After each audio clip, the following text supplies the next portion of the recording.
अनगिनत बलिदानों के बाद ये देश विदेशियों ने छोड़ा।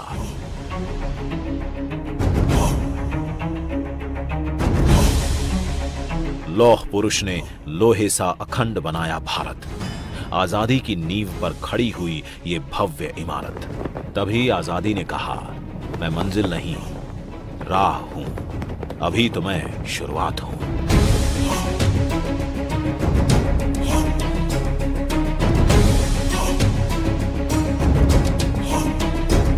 आधुनिक भारत के शिल्पियों ने दिशा दिखाई। उनके एक एक कदम के साथ देश ने एक छलांग लगाई। सबेरों का देश जिसे कहते थे, वही पहले प्रयास में मंगल तक पहुंचा। मेक इन इंडिया, इन 3 शब्दों ने दुनिया में हमारा नाम किया ऊंचा।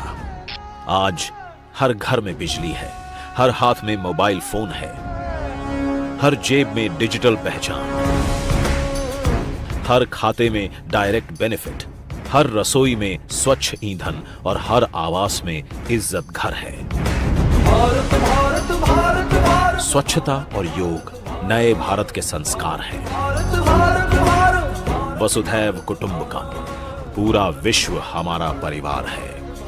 अंग्रेज कहकर गए थे, हमारे जाने के बाद देश तुम्हारा बिखर जाएगा। नहीं सोचा था उन्होंने कि भारत विश्व के सबसे विशाल लोकतंत्र के रूप में निखर जाएगा। आज भारत एक है, अखंड है और सबसे तेजी से आगे बढ़ती अर्थव्यवस्था है। आत्मनिर्भर भारत, आत्मनिर्भर भारत। आत्मनिर्भर भारत ये एक प्रकार से शब्द नहीं, ये आज 130 करोड़ देशवासियों के लिए मंत्र बन गया है।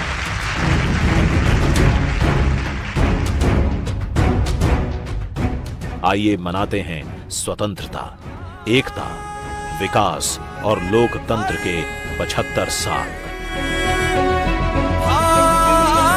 2022 में भारत अपनी आजादी के 75 साल पूरे करेगा।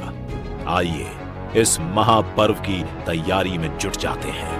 भारत, भारत, भारत, भारत। आइए बनाते हैं आत्मनिर्भर भारत। आइए मनाते हैं भारत की आजादी का Amrit Mahotsav.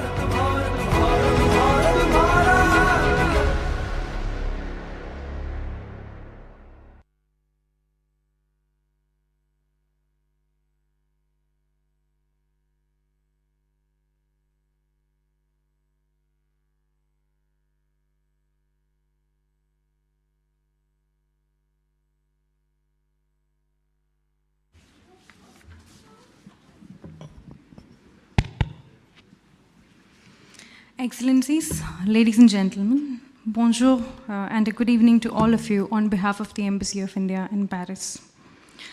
For your kind attention, a French translation of the full event is available on installing Livre Voice app and entering the code 646889.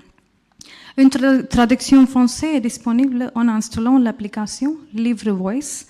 If you wish to hear it in French, please feel free to install it. We have a QR code on the screen. Thank you. Our guests will be joining us soon. Thank you for your patience.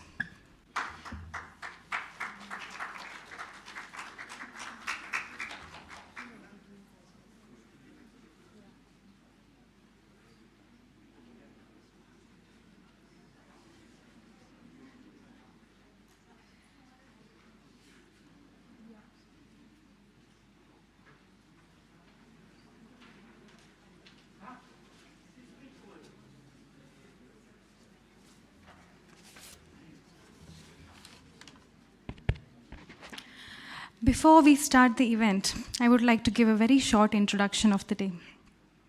Today, the 8th of April, marks the 19th day of Sadhguru's 100-day journey, traveling 30,000 kilometers across the world, accelerating awareness for the Save Soil movement. 19 days of relentless rain and snow and weather throughout his journey has not prevented him riding for hours at a stretch from London, cruising through the Netherlands, Germany, Prague, Vienna, Slovenia, Rome, Geneva, and today he will be with us in Paris. And throughout his journey, he has been meeting global leaders, influencers, citizens and their elected representatives who have hosted the Save Soil event so far. On behalf of the Embassy of India, Paris, once again, welcome to you, and we would like to show short glimpses of this journey so far. Thank you.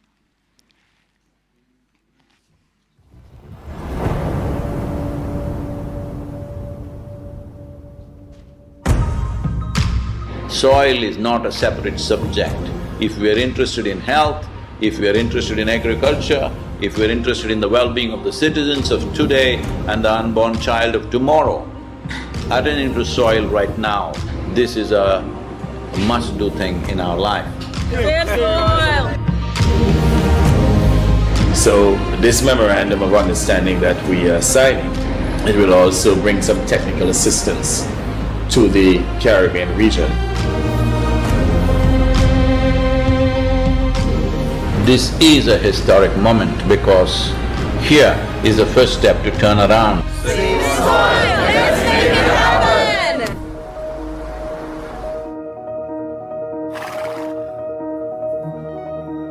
It's an extraordinary campaign. You know, it's shocking and unnerving. Wish you a very successful, joyful, exhilarating journey. I will take care of the acceleration and joy myself. Yeah. What I need is, next 100 days from 21st of March, we want the whole world to talk about soil.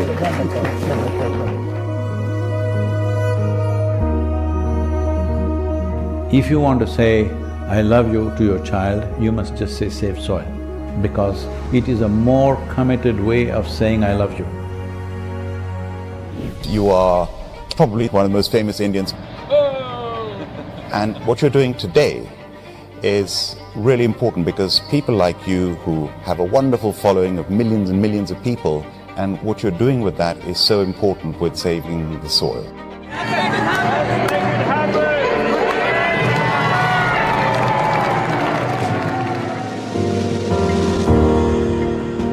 In the last 20 years, over 300,000 farmers have committed suicide.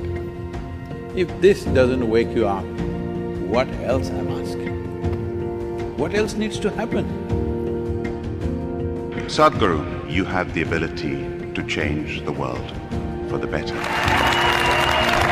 This many people, 6,000 people, with today's technology available, various platforms available, if you make up your mind, you yourself can reach 3 to 4 million people, yes or no? Will you make it happen?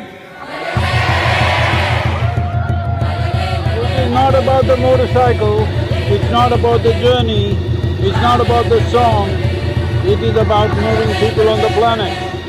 Make it happen, huh?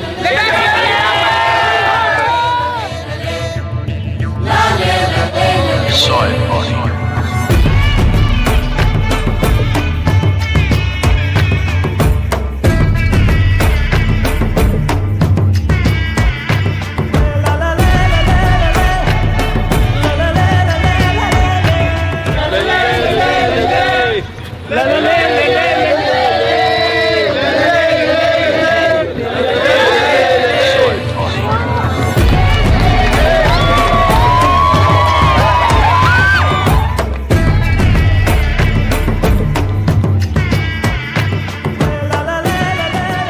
Have many followers.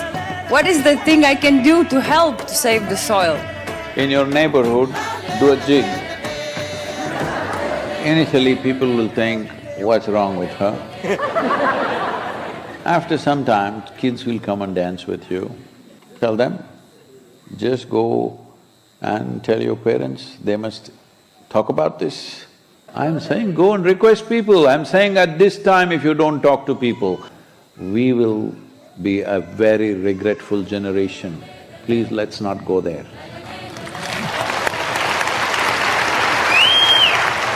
I think if we all contribute, then we have a really strong voice. Save soil.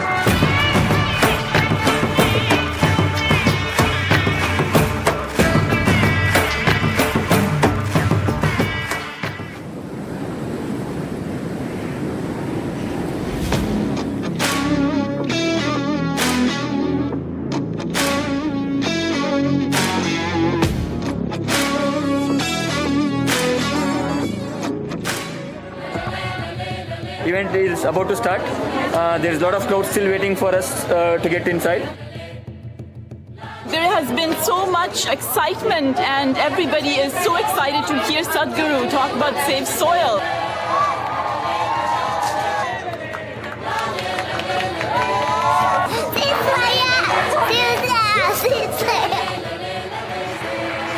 Tonight was absolutely overwhelming and I was so honored to have the opportunity. First of all, just to meet Sadhguru was a huge honor.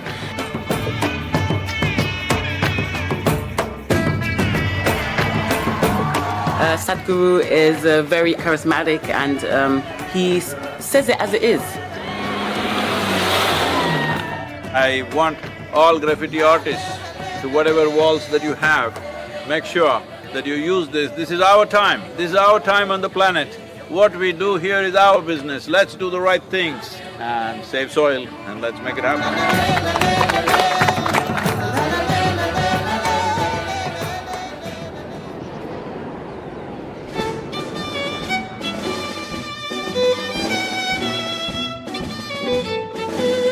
One of the most beautiful cities of Europe. It is time that we in 21st century show that we are a mature citizens of this planet, that we want long-term well-being for ourselves and future generations. This is the opportunity. Save Soil is that moment.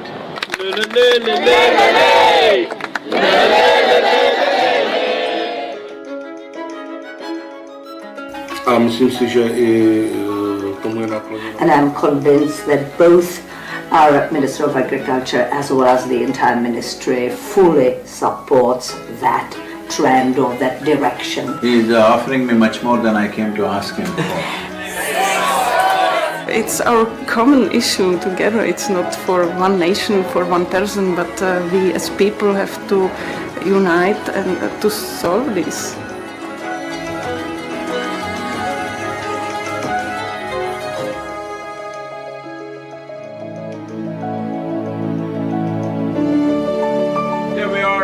In this wonderful city of Vienna, soil is a common denominator to bring all of us together. Make sure the world gets it now. La la la la la is your mantra for now, for these 93 days.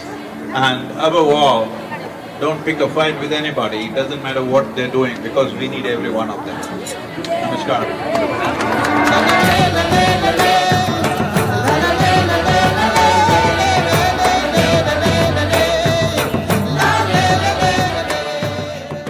Yes, I know war is an important thing, but it's such an important thing that we can do without in our lives. At least from here on, cutting-edge technology should not go into military weaponry.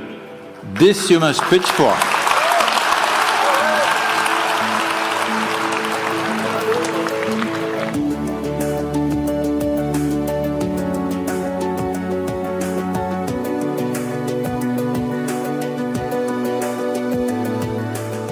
So, how do you feel here in Ljubljana in Slovenia? Feeling like it's home. Rešimo prst!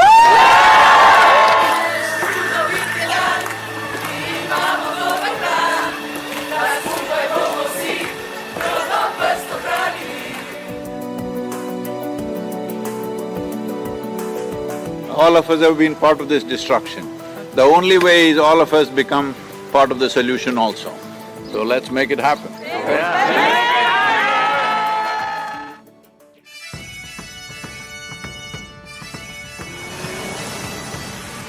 Riding on to Italy.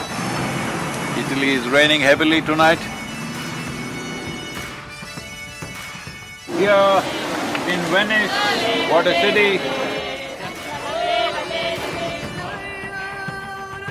I am a huge admirer of Rome because whoever did it, their sense of geometry is so fantastic. The former president of European Parliament, he is 100% with us, and FAO is our partners now. And we are very happy that we are aligned in our message to high the profile of soils, and we believe that is very much needed. This great city, which is known as the Eternal City, We must understand, over 2000 years ago, this eternal city made the mistake of overfarming the region, and the erosions that caused did tremendous damage, and that was also the fall of the city at that time. So, the Romans of today should never make that mistake once again.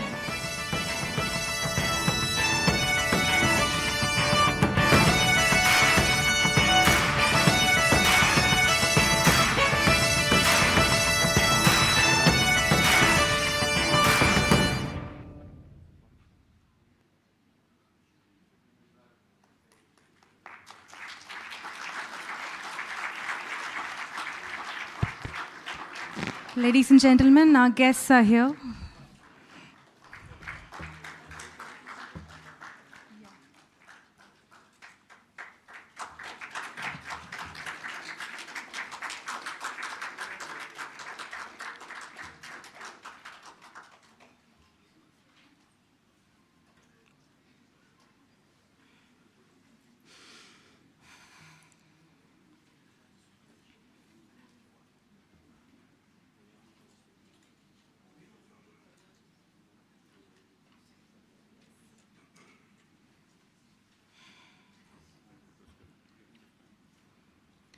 Ladies and gentlemen, Sadhguruji, His Excellency Ambassador of Mauritius, Sri Vijayan Velayathan, India's permanent representative to UNESCO, Ambassador Vishal Sharma, Excellencies, esteemed guests, experts and subject speakers of our day, Mr. Paul Liu, Mr. Jean-François Susanna, Ms. Claire Chenou, President of the IUCN French Committee, Ms. Maud Lelièvre, President of France Nature Environment, Mr. Arnaud Schwartz, Deputy Mayor of Bobigny, Mr. Ranjit Singh, Indian Community, Cultural Associations, members of the Isha Foundation, members of the 4 per 1000 initiative, ladies and gentlemen, on behalf of the Embassy of India, Paris, it is my pleasure today to welcome all of you to today's panel discussion on Conscious Planet, Save Soil movement, where soil experts will be in conversation with Sadhguruji. The Embassy has the honor to host this event in collaboration with Isha Foundation and the 4 per 1000 initiative. To briefly introduce today's program, the moderator will invite the panelists for their initial remarks, which will be followed by an open panel discussion. There will also be a question and answer session at the end.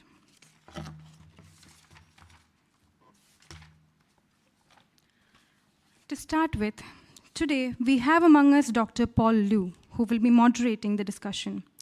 Dr. Liu is the Executive Secretary of the International 4 per 1000 initiative. This initiative was launched by France at UNFCCC COP21 in Paris, December 2015. This initiative carries the vision of worldwide healthy and carbon-rich soils to combat climate change and end hunger. He has extensive experience heading the International Relations Department of the French Ministry for 7 years. Thereafter, he spent 9 years developing agriculture in French overseas territories as technical advisor for agriculture, fisheries, and forestry, and as the director of ODA DOM. I welcome you, sir, to the stage.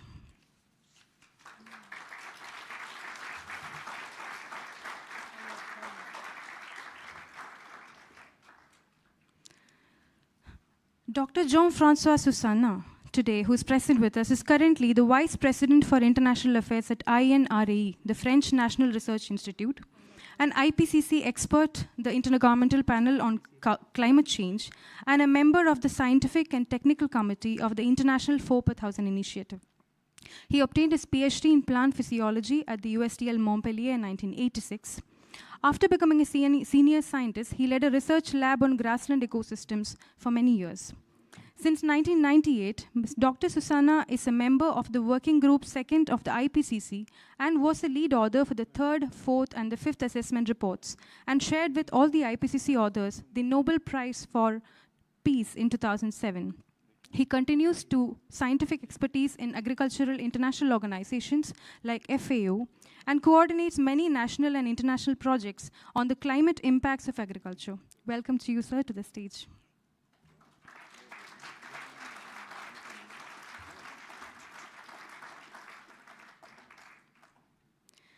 Dr. Claire Chenou, who is with us today, is currently the coordinator of the European EJP Soil, European Joint Program on Soil, a researcher and a professor at the Agro-Paris Tech, and a member of the Scientific and Technical Committee of the International 4,000 Initiative again. Dr. Claire Chenou is a soil scientist with a PhD in applied geology. She is currently a professor of soil science at the Agro-Paris Tech after being a research scientist at INRAE, the National French Institute for Agronomy Research, for 20 years. Her research deals with soil organic matter, which has a prominent role in ecosystem services provided by soil. Please welcome to the stage, madam.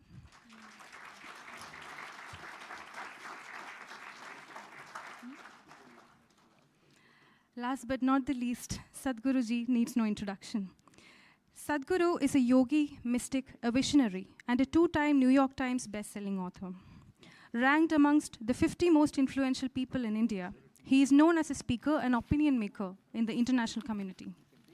He has been conferred the Padma Vibhushan, India's highest annual civil award, accorded for exceptional and distinguished service. Sadhguru has been a primary speaker at the United Nations General Assembly and several other UN forums. He has also been regularly invited to speak at establishments such as the World Economic Forum, the World Bank, the House of the Lords, the University of Oxford, MIT, Google, Microsoft, just to name a few. Sadhguru, the founder of Conscious Planet and the Save Soil movement, started his solo journey on a motorbike from London on 21st March, which will take him 30,000 kilometers across 27 countries, from the UK to Middle East and finally to southern India, where the Kaveri Calling Project, an offshoot of the Rally of Rivers, initiated by Sadhguru himself, has enabled 125,000 farmers to plant 62 million trees to revive soil and the river of Kaveri. It is my honor and pleasure today to invite you, sir, to the stage.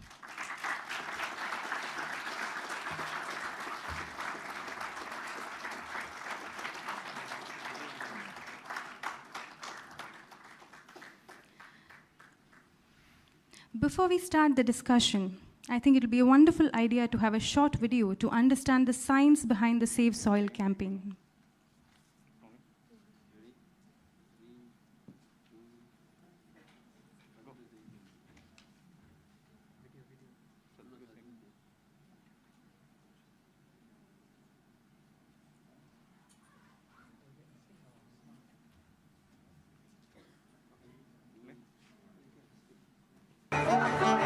We are talking about climate change, carbon emissions, and global warming and various other aspects, but we are not addressing soil. Soil is the habitat upon which zillions of lives thrive. Once there is no richness in soil, then you have forsaken the planet in many ways.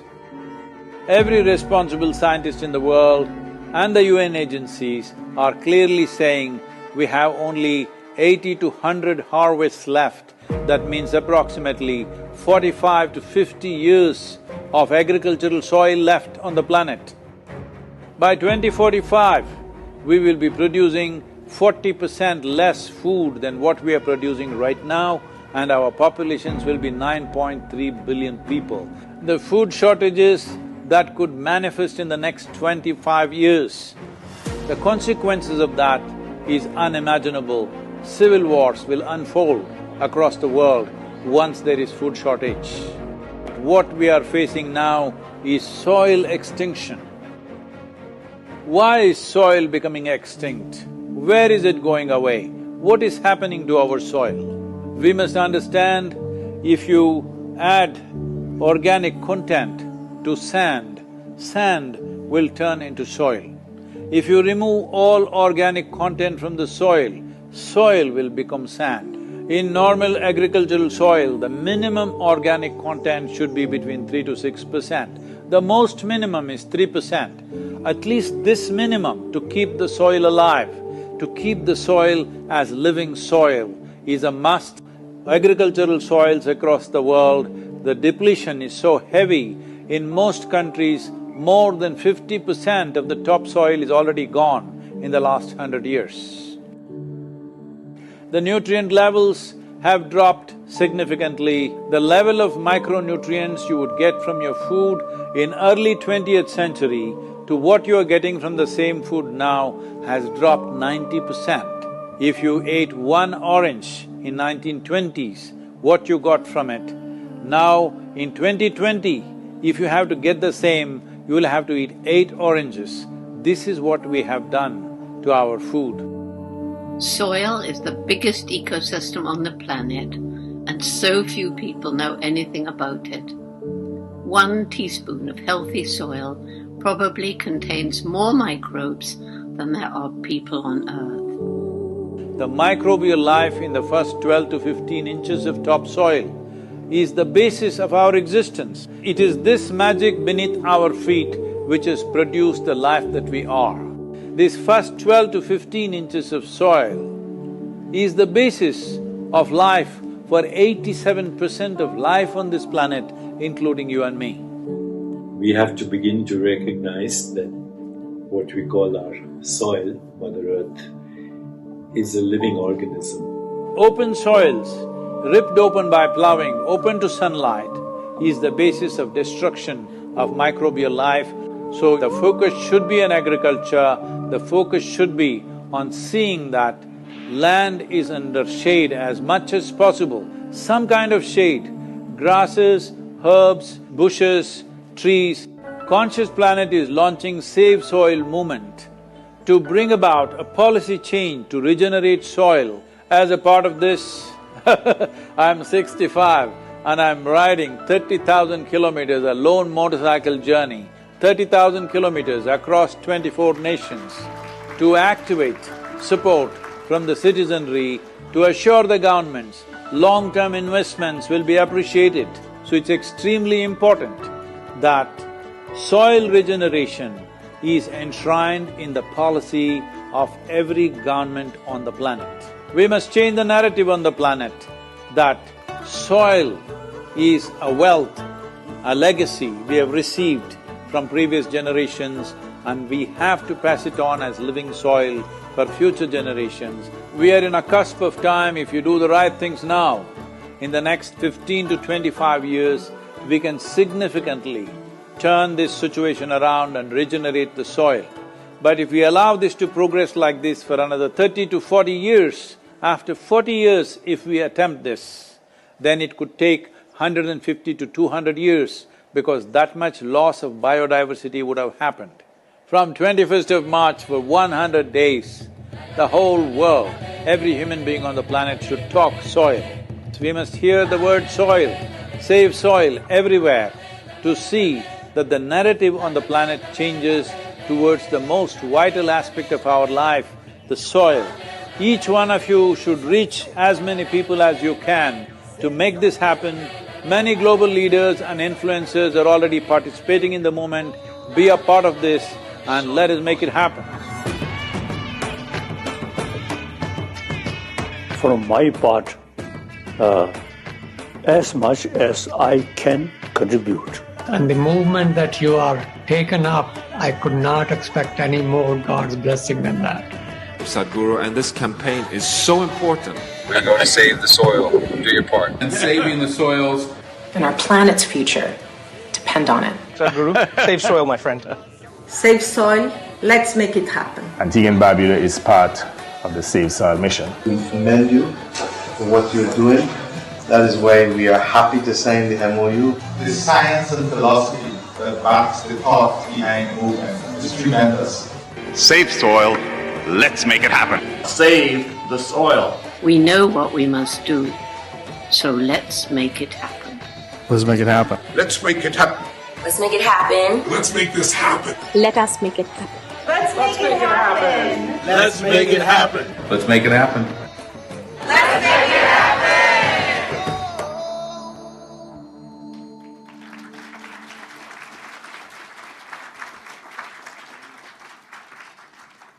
That was a beautiful video. I'm sure you think the same. I would like to mention that the Ambassador of the Republic of India to France and Monaco, His Excellency Mr. Javed Ashraf, is in traffic, moving from one event to the other. He will be with us shortly. Meanwhile, I would like to invite Sadhguruji for a brief remarks and his thoughts on the Azadi Ka Amrit Mahotsav, celebrating the 75th year of independence of India. So. Hello. Hello. Hello. No. Hello? Yeah, little bit, yeah, that's good. That's good.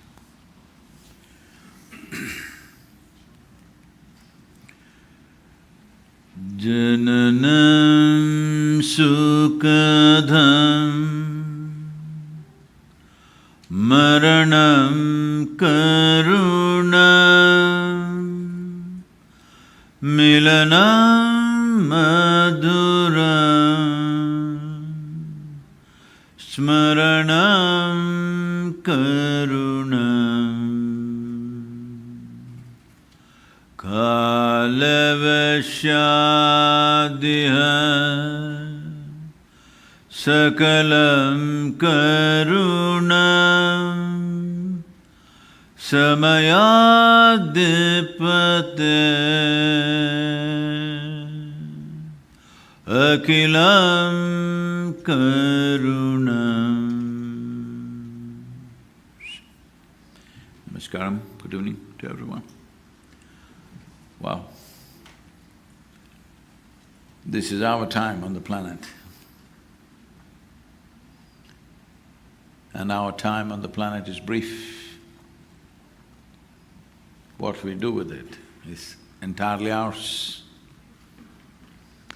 Or we can blame the past and neglect the future, or we can take this time into our responsible action. This is all we have with life. So the chant just meant in some simple way that only one who takes charge of time will know life and will have an impact on life. We don't take charge of our times, but we talk about something else endlessly.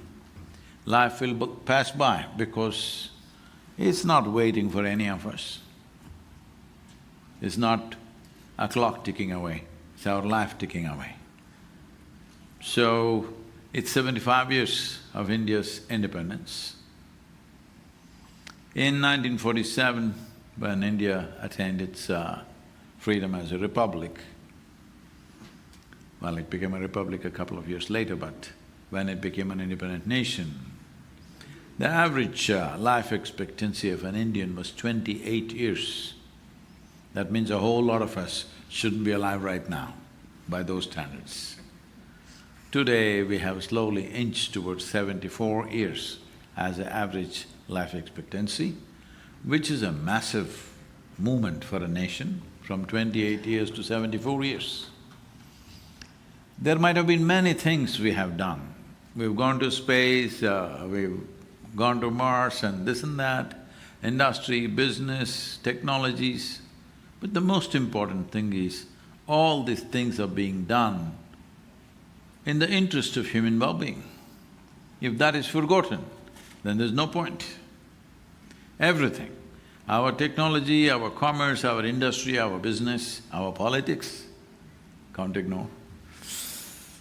Everything is supposed to be about human well-being. If that one thing if we forget, every process that we conduct will become an extremely cruel process and life-negative process. India has faced terrible famines in the past, especially in the last 200 years. Before 1947 or even up to 1950, the 1942 famine took 3.2 million people in 4 months' time. Famine is the worst possible way to die. If a bomb drops on us, we are gone. Famine is a slow fade. Terrible things happen to human beings. We came out of that with a very robust system called Green Revolution, but we did not understand the Green Revolution and its methods were only a bridge to cross a certain situation, and we have to get back to terra firma once again. That we have been a little slow, now we're waking up. It's very important, whatever we do in an emergency is not a standard procedure. As emergency, to save human lives, we'll do certain things. That should not become the standard procedure of a nation or a civilization. That will be disastrous. Emergency activity should remain as emergency activity. So, in that context, today 62% of India's soil has come to a place where the organic content is either 0.5% or less. On an average, it's 0.68% across the country, which is a serious situation. It is summertime now in India. If you fly from Delhi to Chennai and look down, you will see a brown desert, except for Western Ghats and northeastern part of India, the entire plain region looks like a brown desert. This has happened in just 40 to 45 years of, I don't know whether to call it irresponsible or ignorant farming, because there is a history of farming in southern India for over 12,000 years, organized farming. But 12,000 years we managed our soils well, but in 45 years we destroy it. I don't know whether this is ignorance, irresponsibility or science without sense, what it is. How we apply science is very important. We may have… science may give us tools. How we use it, who uses it is very important. If we don't use it properly, something that could be enormously beneficial could become terribly damaging to ourselves. As we see, as wars unfold all over the world, not right now, I am saying in the last 100 years, how many wars have we fought? And how many times we have thought, never again we're going to do this. And again go back to the same thing. And every time it gets, in terms of military machine, it's getting better and better because newer and newer technologies go into it, but in terms of human experience, it's become worse by the day. So, this is a case of science and technology being misused. Science and technology used by ignorant hands can be terribly damaging. Unfortunately, something similar has happened in agriculture, not just in India, across the world. In Northern Europe, today, average organic content is 1.48%, that's what they're telling me. Southern Europe is 1.1 to 1.2%. Below 1% in temperate climate is considered desertification. In Africa, the average is supposed to be 0.3%. In United States is about 1.4% and over 30% of the topsoil is supposed to be just gone, disappeared. Like this terrible statistics all over the place, it may be… the numbers may be up and down, people can argue and debate about the numbers. The important thing is, we are moving towards a destructive process. We are moving towards a disaster, because UNFAO telling us now that the average loss of biodiversity per year is approximately around 27,000 species per year are going extinct. At this rate, we will be in serious trouble in 30 to 40 years' time. This is a very high-powered scientific panel who have enormous experience in this subject and also are very committed. One thing I have to say is not because I'm in France, I've always been saying it everywhere, and people are saying, Sadhguru, how can you say this only about France? I said, France at least tried to bring everybody to sense when it comes to soil and agriculture. In the last few years, they've strived for it. How successful they are or not, they should tell me, but there has been a striving. The narrative at least has been in the right direction. So here we have people of science and also people of policy, both are here. I think I will leave it to them to speak further. Thank you very much for being here.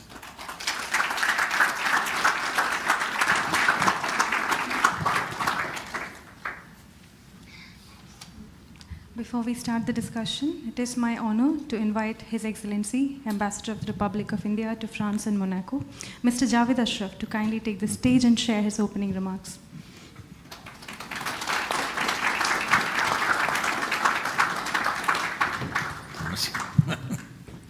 Well, I thought Sadhguru had already started, and so by intervention at this point. But really, first of all, apologies for coming late. It was the Friday evening, rain-drenched traffic, which just goes on to show that we really do need to reimagine our cities. But Sadhguruji, warm welcome to you in Paris on your long journey across Europe and on to India. But before that, you've already been in Latin America. I'd like to also welcome His Excellency and my good friend, Mr. Vijayan Valadon, Ambassador of Mauritius to France, our permanent representative of India to UNESCO, Shri Vishal Sharma.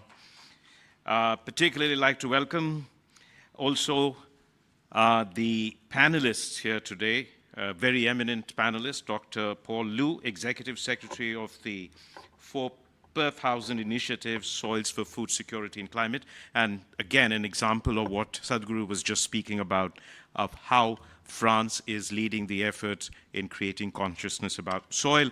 Professor Claire Chenu, again, Professor of Soil Science, co-chair of Perth Housing, and of course, Dr. Jean-Francois Susanna, Vice President for International Affairs at INRA Paris. Again, all three leading examples of that validates the point that that Sadhguru mentioned. Now, you've already heard that the thing that we take most for granted is the earth beneath our feet. We almost assume its permanence, its inviolability, it's something that just exists for us, but it perhaps nothing that matters more to life on planet in every sense of the word, not just in terms of our food security, not just in terms of the quality of food we eat, but in every sense of the word, we are here because of soil. And it is therefore something that we need to worry about.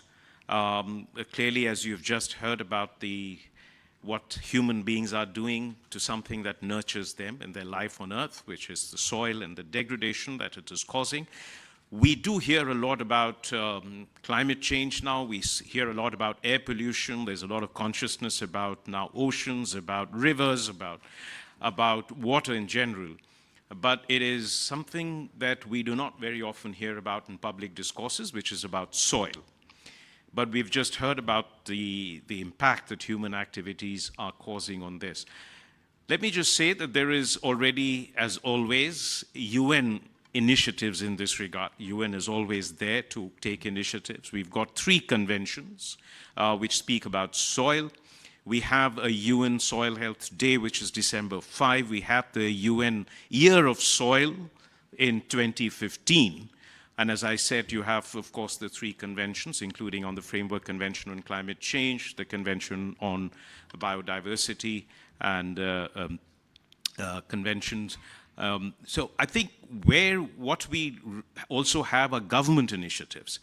Every government, and I would like to say that in particular for India, Prime Minister Shri Narendra Modi launched the Soil Health Card in 2015. It seemed like to a lot of people a strange idea.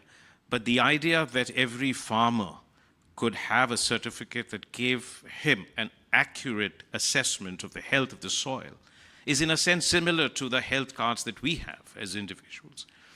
But there's also a large number of initiatives that exist in the world, in our country now at the national level, at the state level, for conservation and preservation of soil. But all of this regulations, policies, initiatives, money, finances, will have very little impact without creating social awareness or social movement, social consciousness around the responsibilities that we as citizens and individuals must bear. And it is the only path to real success.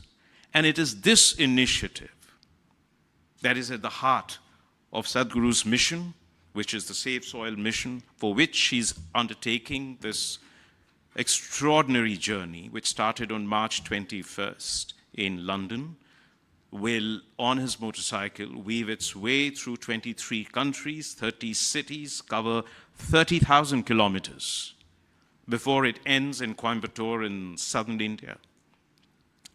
It's a journey on which he is speaking to thousands and thousands of people, policymakers, media, government, citizens, activists, civil society, academics, researchers, to create this consciousness around the urgency and the need to save or to work towards saving the soil.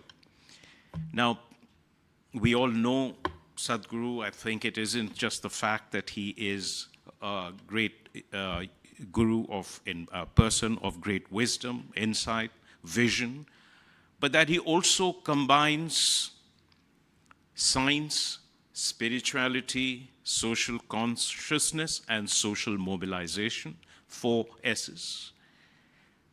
And why I mention all these 4 is because it isn't just science, it is also spirituality, which will be important for saving our planet, for saving our biodiversity, for protecting soil, for our water, for our rivers. And why do I say this?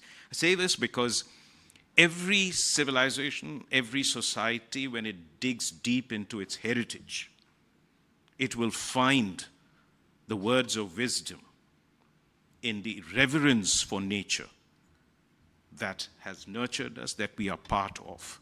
And it's important to dive deep into it in order for us to realize the permanence of that wisdom, the eternal message that these contain, along with science and mobilization. We're also aware that this is not the first time Sadhguru is undertaking a mission of this nature. His commitment to ecology, to nature, to planet has been there all along.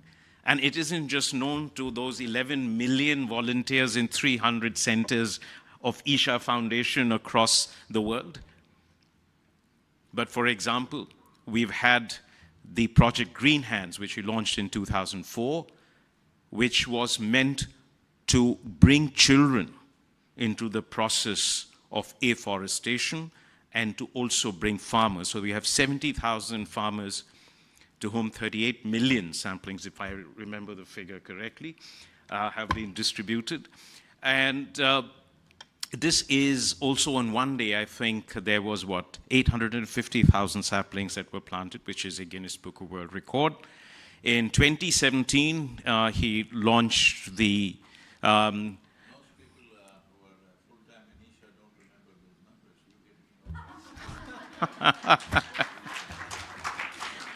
then, of course, in 2017, he again launched an extraordinary program that was to rejuvenate our rivers. Our rivers, not just in India, but in many parts of the world. Rivers, remember, have been the source of civilizations, of cities, across, and societies have risen and fallen with and how rivers have also been nurtured, or they have died. So that is an extraordinary program, and I was there in Singapore, and I remember joining Sadhguru in conveying that message. But here are the numbers. 162 million people. That's nearly 3 times the size of the population of France. 162 million people have participated in that venture. There are 18 state governments today that are actively implementing this. This is a mass movement to save and rejuvenate the rivers. And I think it holds the key to the future of our country, and in general, if we continue with this movement across the world, to saving civilization, planet, and human life. But there is also, as far as Sadhguru is concerned, part of this is also the Kaveri Calling initiative, which he has been running, which once again is been recognized as the largest ecological program involving farmers to save a river. Just as by the way, the United Nations Environment Program already recognizes the River Rejuvenation Program as the largest ecological program in the world. So this continues what has already been a series of initiatives for the ecology of the world. And today, when we look at the devastation, the depredations, the consequences of climate change in all its dimensions, and the impacts that our activities have had, the starting point of restoring the future of this planet lies in raising consciousness, in mobilizing people to take on the initiatives themselves, to do their part and not just believe that annual meetings at the United Nations or what the governments do will save us. So I think this is a very important initiative, and we're very glad that Sadhguru has decided to be here in Paris as part of his itinerary, and we look forward to some really exciting and insightful engagement. And I'm sure that when he gets on his motorbike on the 10th and leaves Paris for the next destination, which is Brussels, I think there will be a lot of us here who would look down at the earth that we walk on and do our little bit, begin to do our little bit to save the soil. So with those words, let me again welcome you, welcome this very distinguished and eminent panelists for our lively discussion here today. Thank you very much.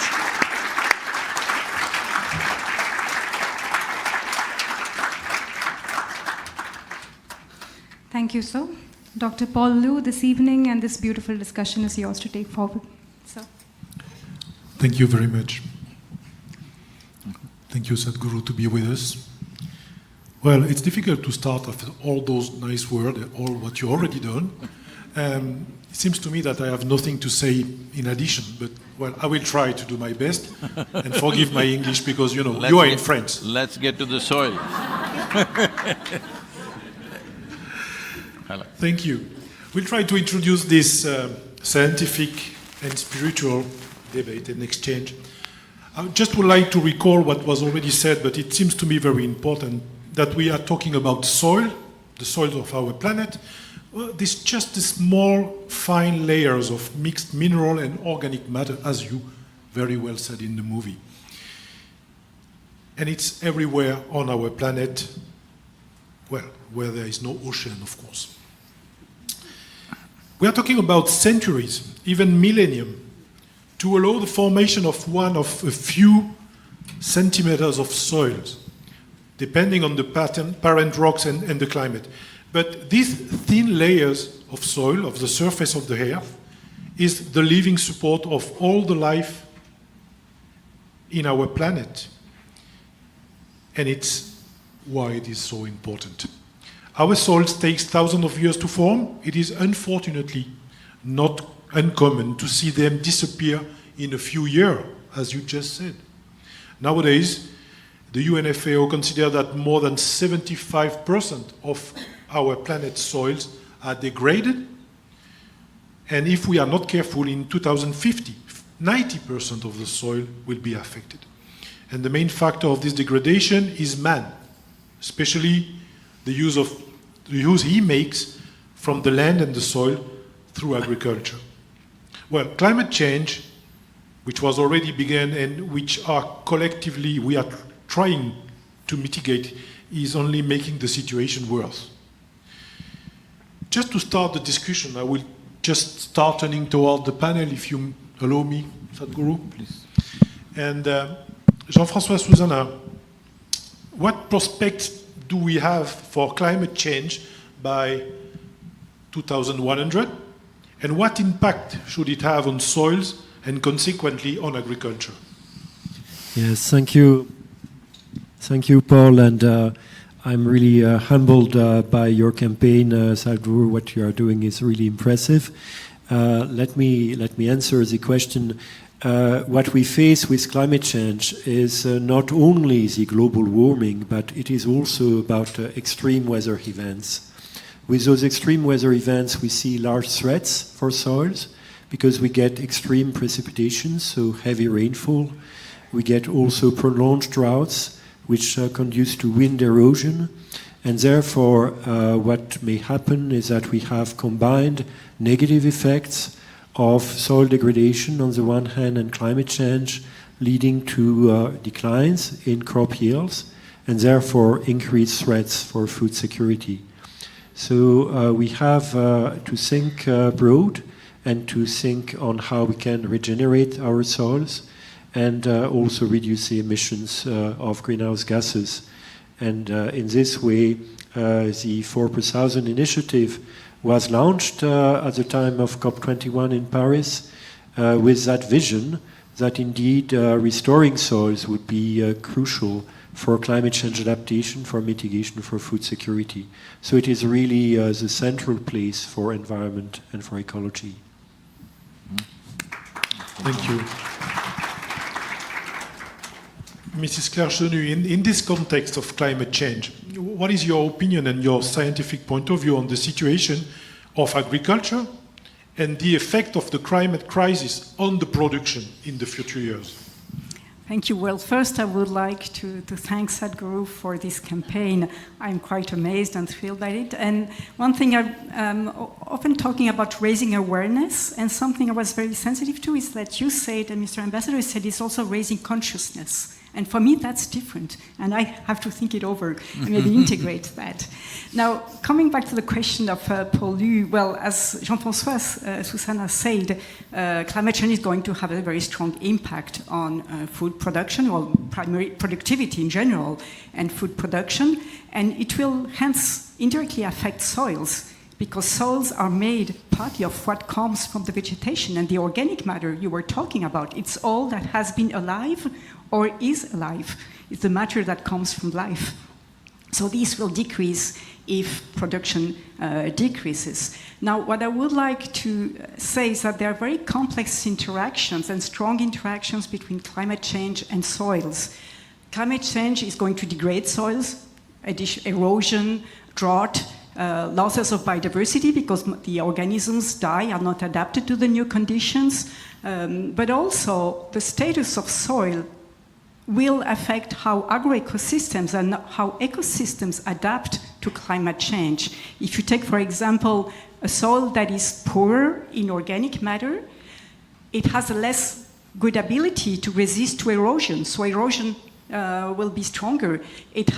There's less organisms, there's less diversity and abundance of organisms, so less capacity, biological capacity to adapt to these new conditions. And there's also less capacity to hold the water and then to go through drought events and allow for food production even with a drought event. So yes, climate change is going to affect very strongly soils, but the status of soil can have an influence on the extent of damage by climate change. So we absolutely need to sustainably manage soils. We need to save soils also for adaptation to climate change. Well, Sadhguru, the scientists are not very optimistic. What is your opinion? How can we see the change in the relation between soil and climate change? Say, talking, preaching, campaigning time is over. We have come to a place where if there is no significant policy change in all the nations, we cannot really make it happen. Individual farmers doing something, that time is over. If you keep your piece of the land really nice and I keep it very nice, this is good, but it's not sustainable. We don't know what the next generation will do. They may rip it apart. So it has to be enshrined in the policy. When I say it has to be enshrined in the policy, for example, I'm not very familiar with the city, but I'm sure in every old city it will be there. If you go to the old part of the city, you will see that homes are built in such a way, there is no concept of a window. Wall to wall, they've built homes. In every old city, it's like that. But if you go to the new part of the city, if you have 10,000 square feet of land, you can't build 10,000 square feet of building. You'll have to leave certain space for yourself, your neighbor, whatever. What is the difference? At that time there were no laws, now there are laws. But if you have 10 acres of land, you can plow every inch of it and turn it into a desert in the next 10 years' time. There is no law even to ask you why have you done it. So there has to be a law that if you own agricultural land, minimum 3% organic content has to be there, because that's a fundamental responsibility that we owe to future generations, because soil is not our property, it's a legacy that's come to us. Passing it on as a living soil is the most fundamental thing. How the hell you want to live or die is your business, but you cannot simply take away the possibility of future generations. Today UNFAO is talking about that the soil or the food that we're eating right now is the food that belongs to not even the little children here, it belongs to the unborn child. Unborn child means that is the most helpless creature, absolutely no defenses, an unborn child. Eating up the food that belongs to an unborn child, in my emotion, feels like a crime against humanity to me.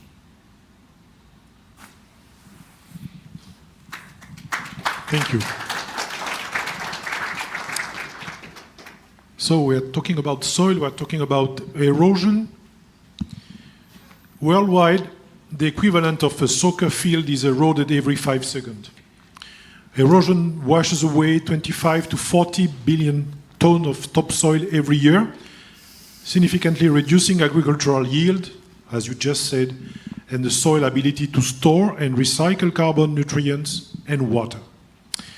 For example, grain production losses due to erosion have been estimated by FAO, again, at 7.6 million tons per year. If nothing is done to mitigate erosion, there could be a total reduction of more than 253 million tons of cereal by 2050.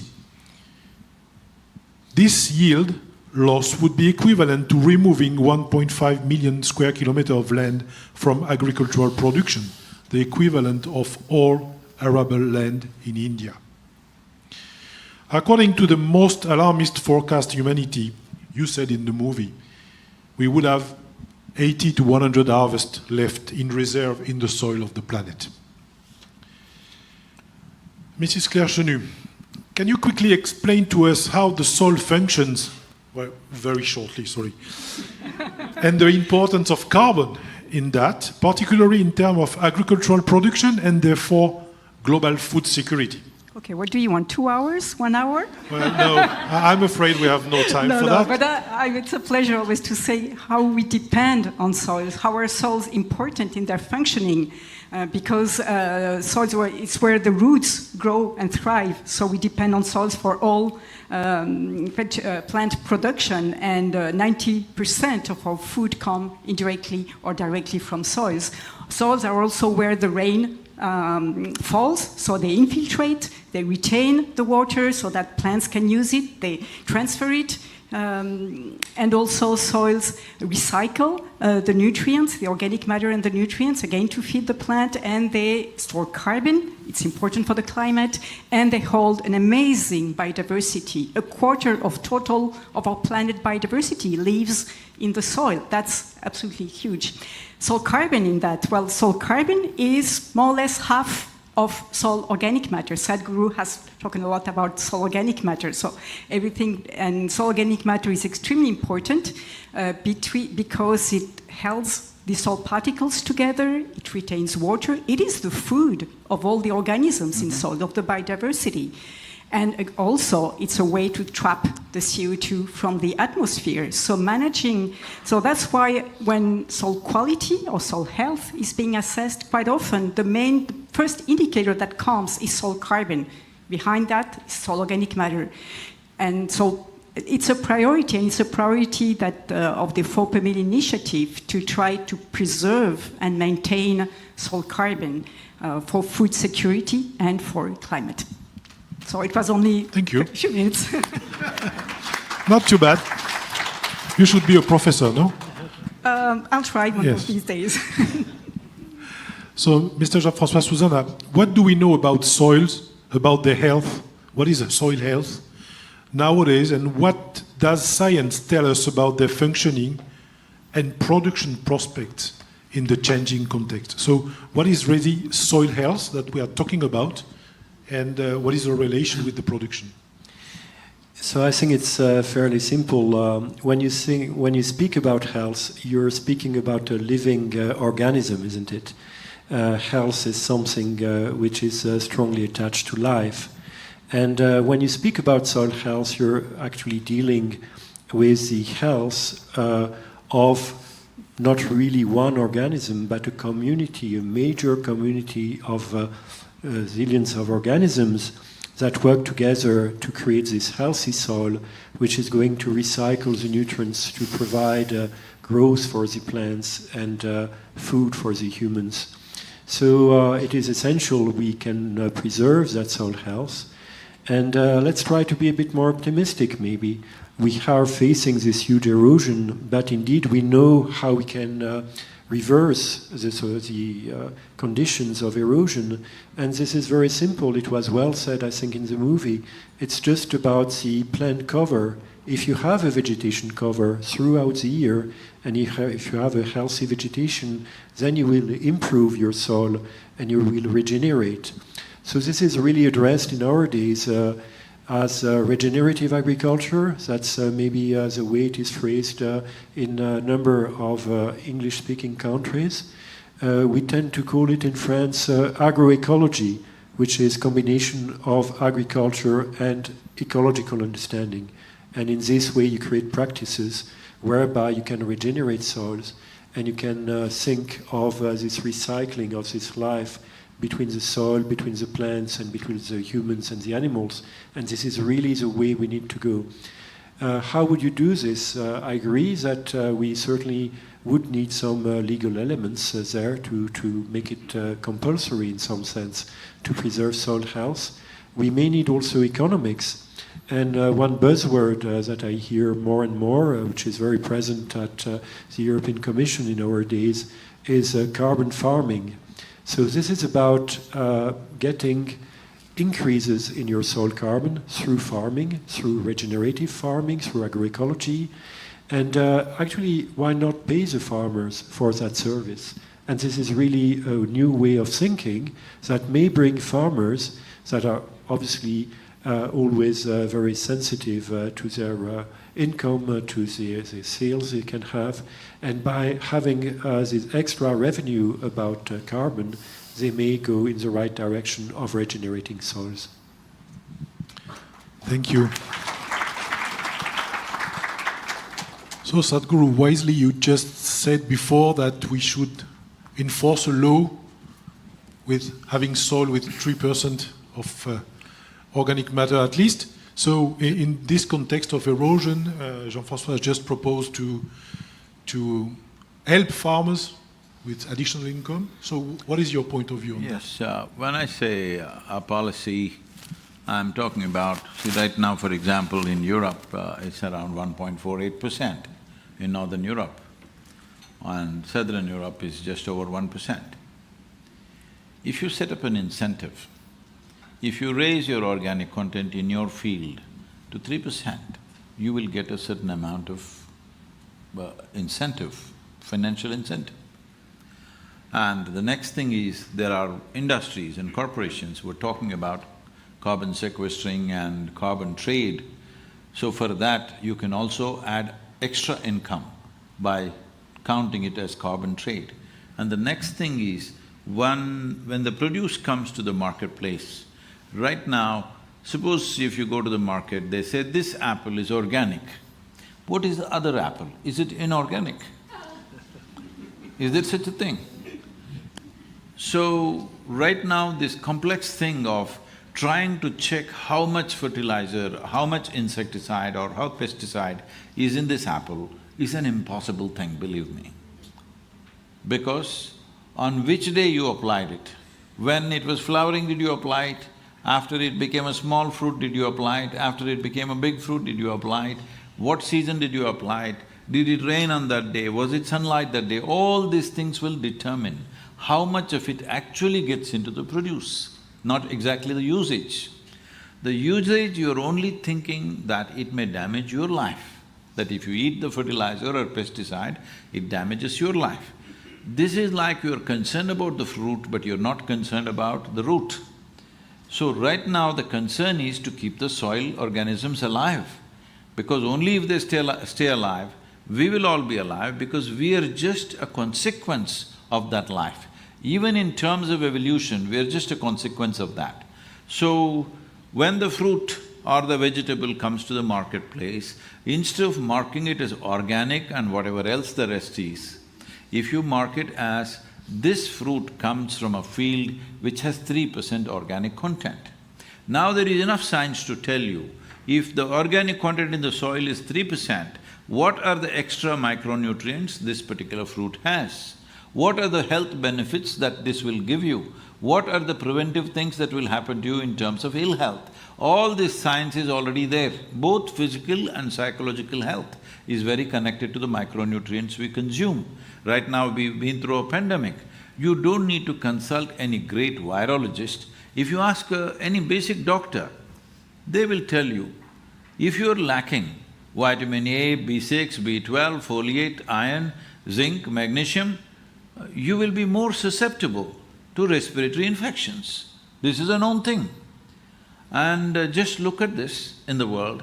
Almost in every country, people are deficient of these things simply because it's not there in the soil, it's not there in the food. Now, I'm not trying to say pandemic would not have happened if the soil was good. Definitely it would not have caused this much panic as it did if we were of a stronger constitution.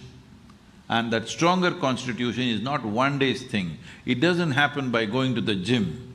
It happens by eating the right kind of food and by being connected with the soil through the food and also otherwise. If that otherwise is not possible, say city-dwelling people, but at least the food should have that. They're talking about erosion.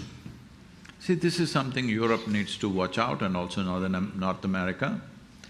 Wherever there has been snowfall, if right now we're talking about 1.5 degree rise or something, if 1.5 degree rise centigrade happens, we're hoping it's only 1.5. Even if it's 1.5, the amount of snow that was coming down, instead of snow, it will come in the form of rain. Once it comes in the form of rain, your land, your terrain, the nature of this vegetation that you have is not capable of taking this, because your vegetation is not like tropical vegetation. Now, when it comes down in the form of water, the kind of damage that causes to your soil is far, far more than what's happened till now. So if you don't strengthen it now, as these things increase, as they pick up momentum, it becomes more and more difficult. When we say more and more difficult, loss of life will happen, suffering will come in many different ways to human beings. So, this is a cusp of time. If we act now, if we do the… I'm saying policy, because if you don't make policy, it won't happen universally. Only few people concerned farmers will do it, rest won't do it. And even if they do it, their children may not do it tomorrow. It has to be in the policy, as there is a policy for urban land. Initially, it starts with incentives. If incentives… also if somebody ignores, incentives should be large enough so that they cannot ignore it. And it's also important that farmers earn as much as an engineer or a doctor or a lawyer. This is very important because most people are going out of farming right now. In India, 63% of India's population is in farming. We've done some kind of a survey. What we find is not even 2% of the farmers want their children to become farmers, because it's a terrible thing. It's a terrible profession to pursue. Maximum number of suicides in almost every nation is among the farmers.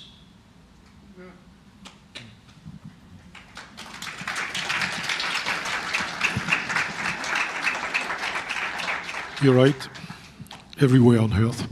Not everywhere, that's the problem. Well, we are talking about relation between soil and climate change and invoke the fact that soil store large quantity of carbon and constitute element of organic matter.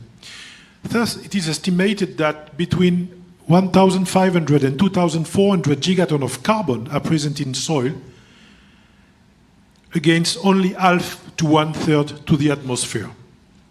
Well, this is quite fortunate because the carbon present in the atmosphere, particularly in the form of CO2, as you mentioned in the movie, and also methane, causes the greenhouse effect, which prevents part of the solar radiation reaching the Earth from going back into space, thus trapping the energy which increase the temperature in the atmosphere and cause climatic disturbance.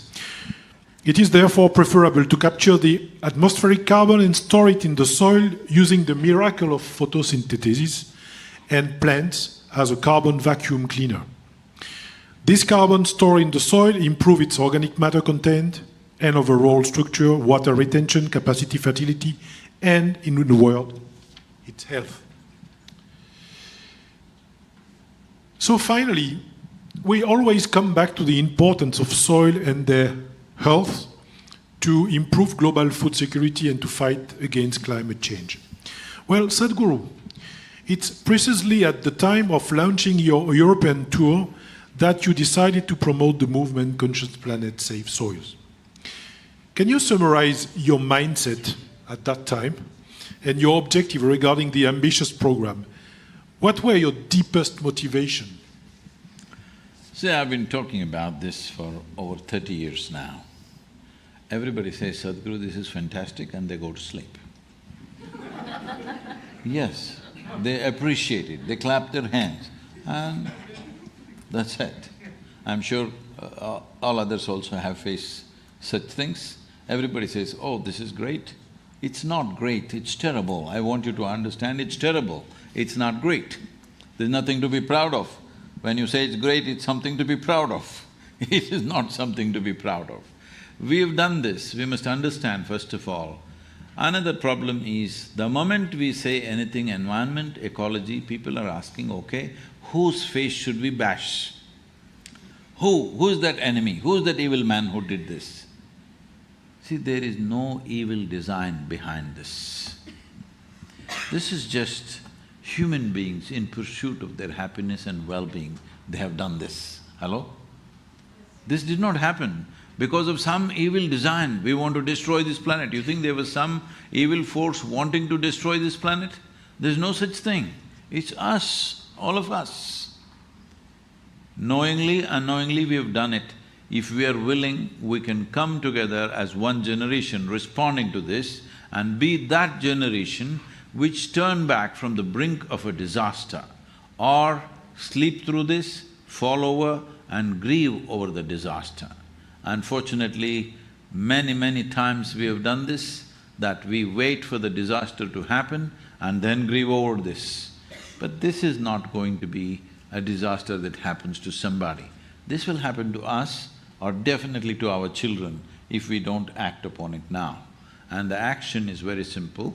For the citizens, all I am saying is, see, we need to understand in a democratically elected government, the governments are not elected to do something fantastic. The governments are elected to just fulfill people's desire, people's mandate, what they want. That's all it is. And we have given them a term of 4 to 5 years in different nations. In these 5 years, they would like to do what normally works within 5 years, because it's their time. Tomorrow morning, if they lose the election, they go into oblivion, all right? This is the nature of politics, this is the nature of democratic process. Unless people stand up and say this, that we are ready for long-term policy making and we are with you. We have noticed repeatedly in terms of various leaders in the world, whenever they try to make long-term policies which will not yield result today, but the results will come after 15 years or 20 years, they definitely lost the elections most of the time. Yes. So I am saying, where has it happened till now? In which nation has it happened on this planet that 60% of the population of a given nation have given a mandate to the government saying, if you take long-term steps, which will take 10, 15 or 20 years to yield results, we are with you. Which population has said this? This is all I'm trying to do, to get the population. 5.26 billion people have franchise in the world. I want at least 3 to 4 billion people to say something about soil in this 100 days. Thank you for that, thank you.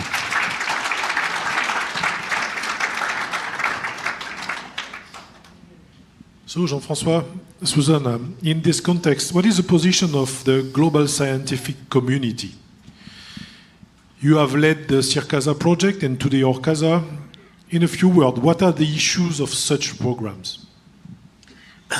Yes, thank you, Paul. So you know, we are certainly not at the scale of your campaign, and what we do is trying to get all the scientists to work together. And actually, we believe there are a few things where we can help. I guess the understanding we have already, but there are some maybe improvements. For instance, understanding what is the long-term fate of carbon in the soil is something we would like to understand better. We would like to understand better the role of biodiversity in the way soils are evolving in soil health. But importantly, where we can help is by guiding in terms of options for the governments, for the farmers, for the stakeholders. So trying to widespread what could be the practices to regenerate soils. Understanding these are very regionally specific. They are also specific with the different farming systems. So you need to have some strong interaction by creating knowledge that is based on the understanding of the farmers themselves, plus the scientific understanding. So that's something where we struggle a bit, I must say, because it is a sort of knowledge system that is not yet there, and it needs to be highly interactive.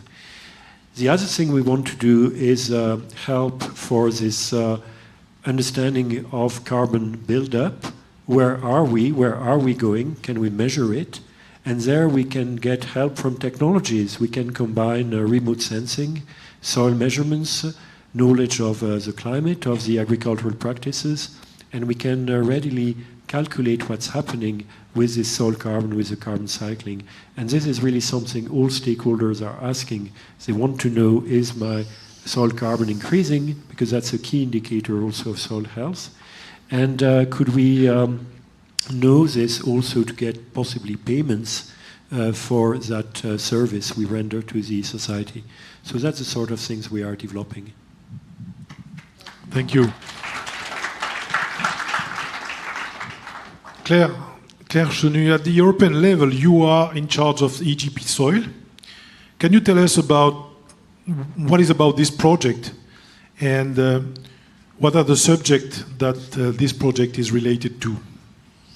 Thank you for your interest, Paul. So the European Joint Programme Soil is a research program that has started 2 years ago. It associates research institutes, so it's not at the same level as the campaign you have. It associates research institutes from 24 European countries, and the long-term objective is to foster climate-smart and sustainable management of agricultural soils. So healthy soils that allow to better adapt to climate change and to contribute to mitigating climate change. As was said already by Jean-François and others, in a sense, we know which are the principles of a sustainable soil management: cover the soil as much as possible, diversify the vegetation, the crops, reduce the contaminants, disturb less often the soil. But soils are very varied and the climates are very different. So what we do not know actually is what is the current state of soil and how to measure it in the different contexts, different soil types. And for that, we need to assemble research. We need to coordinate between ourselves. In Europe, we are lucky in that we are quite data rich regarding soils, but our data were developed in different ways in the different countries. So we need now to harmonize. It's not standardizing, not at all. It is explaining how to go from how is measured a certain variable in a country to how it is measured in another country. So we can build up on all the knowledge we have. And also there are still research questions, so we try to develop knowledge. For example, there are synergies and trade-offs between management options. And for example, some management options allow to store more carbon, but they emit more N2O, which is another greenhouse gas. So we need to know when this happens and how to control, how to make it that the additional emissions of N2O do not compensate for the additional storage of carbon. So it is, improving the knowledge for that. So another objective of the European Joint Programme is to build up a community to better align our research efforts, to better harmonize between ourselves. Thank you. Working together. Even the scientists are dreaming to work together. Restoring soil health is central to all efforts to combat climate change, biodiversity erosion, desertification and food insecurity. It is now very clear, that if we can regenerate the planet's soil, we will increase the chance of meeting the many other challenges facing humanity. This is precisely the goal of the 4 per Mil initiative. For those who are not familiar, I mean, you can have a look to our website, of course. In a nutshell, the ambition of the 4 per Mil initiative as a global platform is to encourage all stakeholders from all geographies of the world to raise general awareness to build an environment conducive to a paradigm shift in the world agriculture. That's what you were saying, Sadhguru. Towards sustainable agriculture that are productive, highly resilient, creating jobs and incomes, and based on the appropriate management of land and soil, such as agroecology, hence ensuring sustainable development. Thanks to our 700 partners, including 310 members from all stakeholders groups, changes are taking place at the field level, particularly with the adoption of appropriate practices by farmers and foresters, the development of supportive public policies, of monitoring, reporting and verification of impact, and the scientific support to understand the evolution of soil carbon stocks and the mechanisms that lead to this outcome. Civil society is also finding answers to its desire to see agriculture and forestry around the world follow the path of agroecology. 2 years ago, the initiative adopted its strategic plan 2050 that guides our action for the next 30 years based on our vision, worldwide healthy and carbon-rich soils to combat climate change and end hunger. We still have more countries to convince, exactly as you do. We have 41 countries at the moment with us. We would be pleased to have with us India, Mauritius, and some others. So it's a call.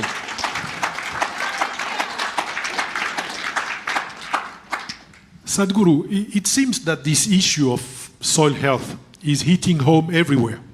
And that while scientists have been talking about it for many years, the general public has been unaware of this fact and its importance for the future. So you explained to us that when you were talking about it, people come back to sleep and come back as business as usual. So what can we do to change that?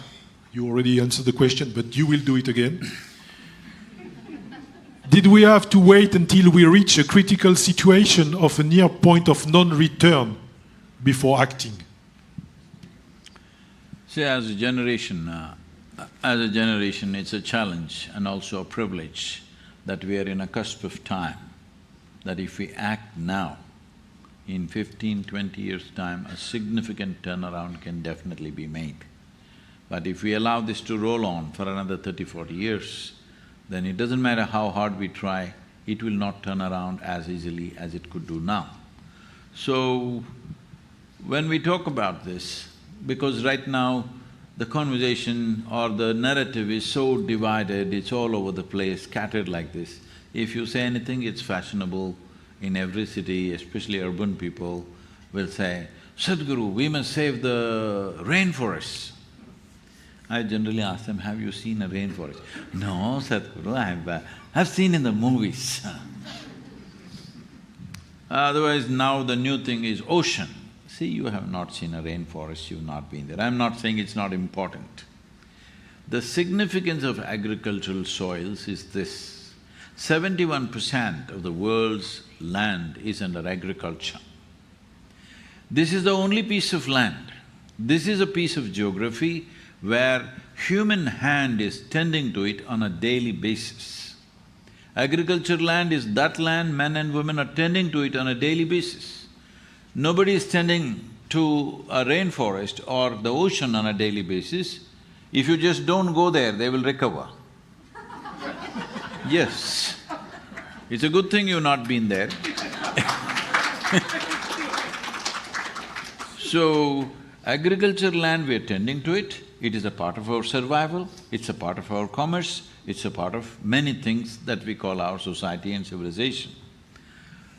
If we cannot fix the land that is being tended to by human hand on a daily basis, can you go and fix the Kalahari Desert or the ocean or something else. It's just, we're talking for entertainment. We're not talking for action. So is this going to be endless entertainment for us to talk about other creatures, how they're dying, what is happening? Or will we take necessary action? If you're not worried about any other creature, at least your children, if you want them to be human beings, first thing is a human being should have food. If there is no food, it is not a question of civilization. Civilization anyway will go. Your humanity itself will evaporate.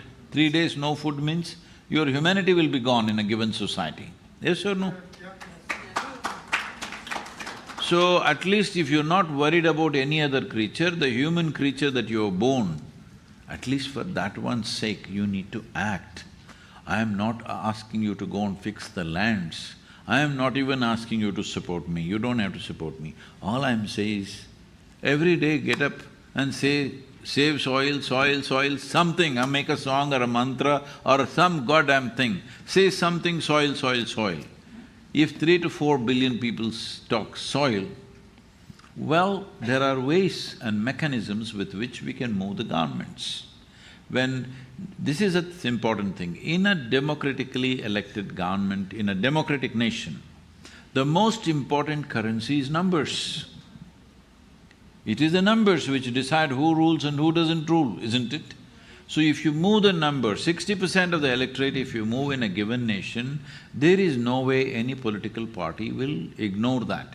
We have written to 730 political parties on the planet, saying that soil and soil ecology must become a part of your political manifesto. Everybody is talking about tax benefit, this thing, that thing. It is important, what is most fundamental to our life should become a part of our political process, irrespective of your political ideology, irrespective of your race, religion, nationality, because your nationality, race, religion means nothing when it comes to soil and microorganisms and life. Life as such has nothing to do with your nationality, race, religion, caste, creed, or whatever other nonsense you may believe in.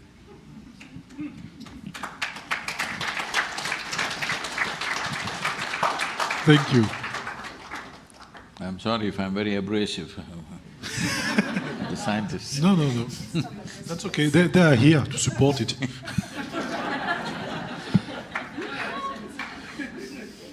So, Claire and Jean-François, you are both members of the Technical and Scientific and Technical Committee of the 4 per Mille initiative. Well, what do you want to say about the work of this committee and how it could help in all what Sadhguru said? I would like to also ask… Hello, please. If you can leave me on, I won't say something. I would also like to ask, because I did not know about… I had heard about this, but I thought it's something that they discuss in the COPs, but this 4 per 1,000, if it's the national policy, is it being implemented? Because this is the way forward. Is it being implemented? You want to answer?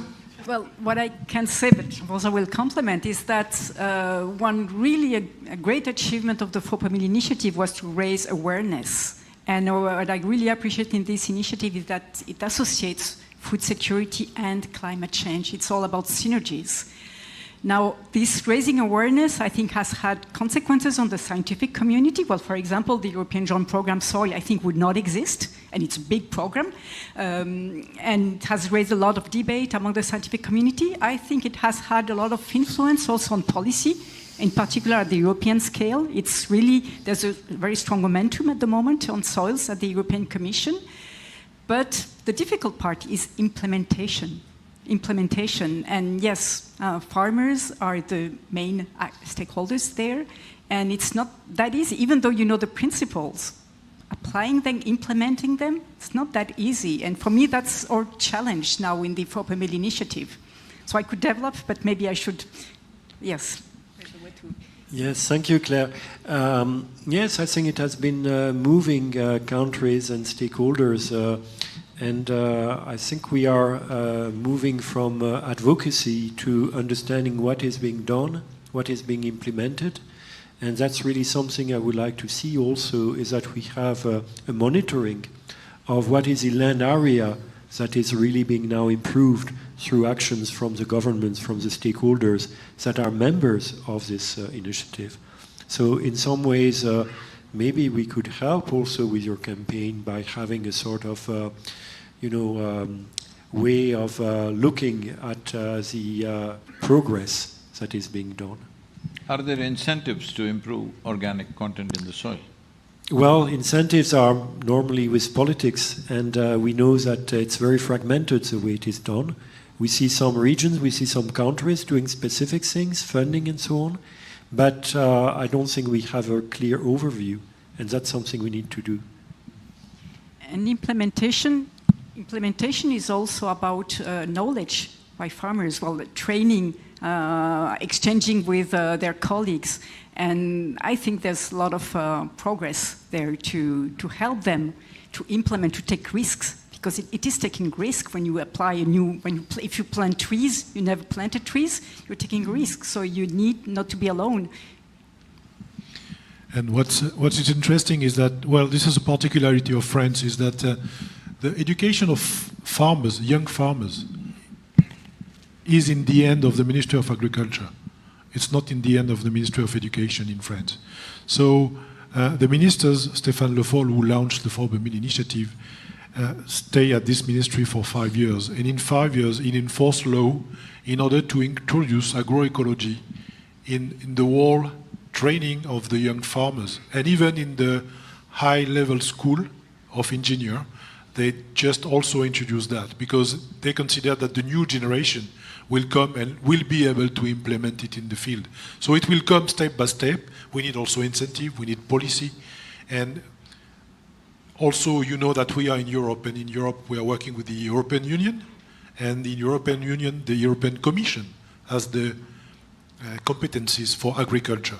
So, and it's a huge boat. It's very difficult to turn direction of this boat. But it seems that the new Commission are turning quite significantly the direction and considering more soil, well, they call that carbon farming, you call that whatever you want, as far as you go in that direction. That's the idea of the 4/1000 initiative. This funny name is coming from a back of the envelope calculation about the quantity of carbon we should add to the soil of the planet every year in order to compensate all what we are generating. Well, that's theoretical, of course, it's every year, it's everywhere. But it gives a direction. It's like the north. You follow the north. Please correct me if I'm wrong.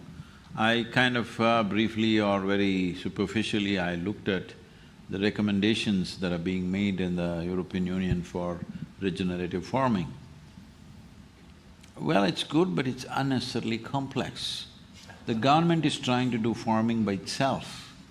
Why are you doing farming? The farmer will do it the way he wants. See, the thing is just this, is there any argument at all? Because I have not found one person. In the last 2 years, I have spoken to thousands of people, scientists, bureaucrats, ministers, all sorts of people.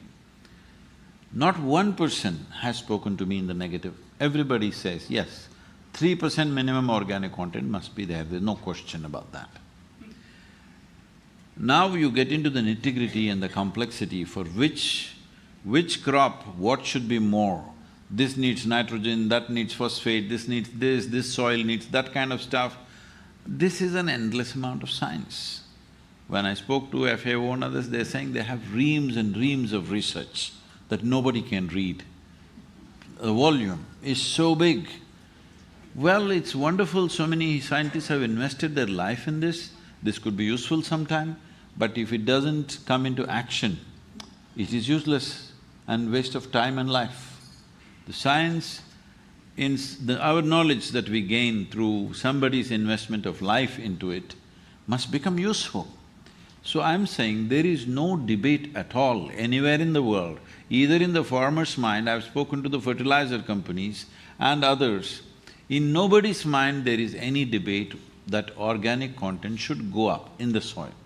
When there is no debate, why can't we make a policy like that? First thing is, if you own agricultural land, you must get it to 3%. What is the duration?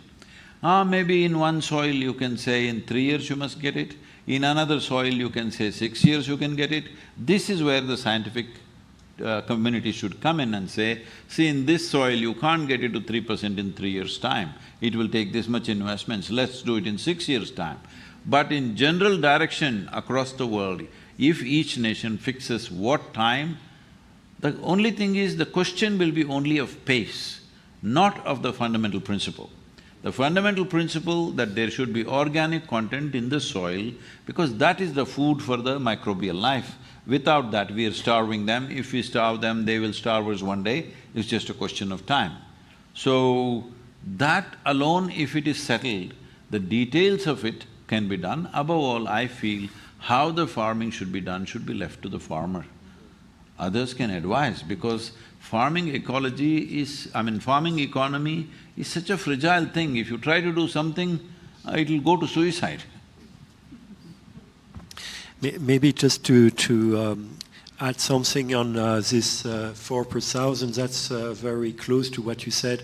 Not all soils are the same, but if you think in terms, in relative terms, it is possible to increase by this 0.4% per year in most soil types. And this is why we said this would be an aspirational target. We don't say everybody will do it, but it would be feasible. And if done, it would have huge impacts on the planet. So in 10 years, 4% is what you're talking. 0.4% per year. I know, but in 10 years it'll be 4%. Exactly, 4%. Yes, and I wanted maybe to add on that, so I fully agree that setting an objective in terms of content of organic matter is really good, really desirable. But if you do that, and if you want to base incentives on that, it is having incentives based on results. Well, you can do it either by with cover crops, agroforestry. It's your problem, your farmer. Yeah. You choose. Whichever you choose way. what you know, what you can do. You choose. But if you want to have incentives, you need somehow to verify. At some stage, you need to measure. And then comes science. How can we measure soil carbon content at low cost? And there's a lot of research there. So we're not yet there in terms of measuring at low cost. The Indian Institute of Technology in, I think it's a Mumbai Institute, which is the Indian Institute of Technology, came up with a simple soil organic content testing thing, that if you take a certain amount of soil and put a certain solvent, it'll show you what is the organic content. Now, this may not be perfect, but it generally shows you what is the organic content. Now, how we are using it is, we just make a WhatsApp video call and tell the farmer, okay, poke it here, test it. Poke it there randomly at different places so that he's not making it up. So, within 10 minutes, you can have the test done. Right now, if you want to test a vegetable or a fruit, how much pesticide or whatever else is there in it, it's a massive lab work, all right? So, we have to have simple solutions, otherwise we'll be talking for too long. And the more we talk, more carbon dioxide will fill the atmosphere.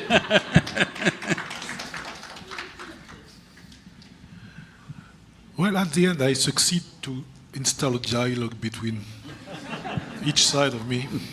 That's interesting. Well, I would like to almost conclude this very important and interesting discussion. Sharing an ambition with you, Sadhguru, with Conscious Planet, Save Soil, and we would like with 4 per mil to play for the major UN convention. It was said by Ambassador just before. This year, 2022, all UN convention, climate change, desertification, biodiversity, will have what they call the COP, well, Conference of Parties. That because they are not the same number, so the people confuse. The other one is 15, the other one is 27, so it just mixed up a little bit. Well, anyway, every 2 years, all the convention have their Conference of Parties. And this gives us the opportunity to rise high in the international agenda, the important subject of soil health.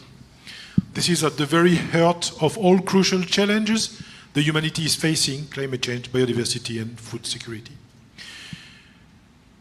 Sadhguru, how can we work better than we never did, because before we never maybe know each other, with your enormous, fantastic movement of Conscious Planet Safe Soil and our modest initiative on 4 per meal. We would like to work more with you, increase this awareness. So, what is your opinion? How can we work better together? One thing is, right now I'm speaking at COP15 in the month of May in Ivory Coast, where 170 nations are supposed to participate. This is why I'm pushing people, goading people, threatening them also a little bit, that if they can get at least 3 billion people before we are at the COP, if that many people have spoken, the government representatives who come cannot negate it. No political party will go back on that, because politics is run on numbers. So will everything happen tomorrow morning? I'm a horribly pragmatic person. I'm not simply thinking romantically this is going to happen just overnight. We must begin to, at least we are going in the reverse direction, at least we must position ourselves in the right direction. At what pace each nation will go, at what pace each region will go, this is left to their… this thing, and some people will only wake up after disasters begin to strike, but at least we must be focused in the right direction. That is, there are organisms in the soil which not one or two, they are in trillions, okay? Trillion times more than us, and they are there in the soil and they are there in our body. 60% of our very body is microorganisms, only 40% is your parental genetics.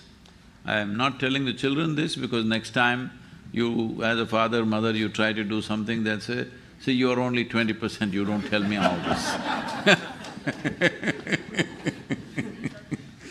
So, one thing is to realize this body and the earth that you walk upon or the soil that you walk upon are not two different things.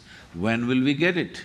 If we get it right now, we can do something significant, or we will anyway get it when we are buried. Then also you make good manure, but it's more useful to get it now. So, one important thing is the COP15 is an opportunity.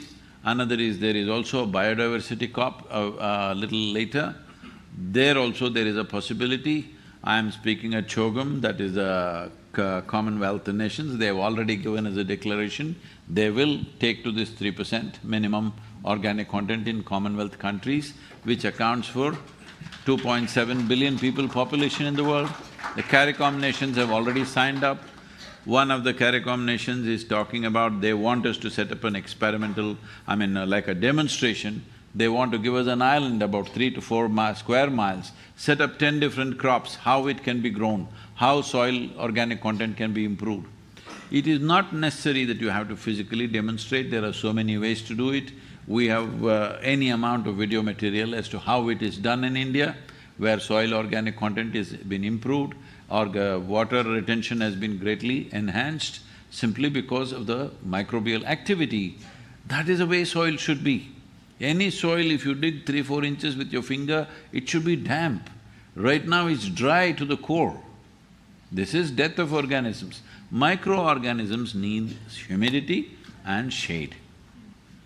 Above all, you breathe…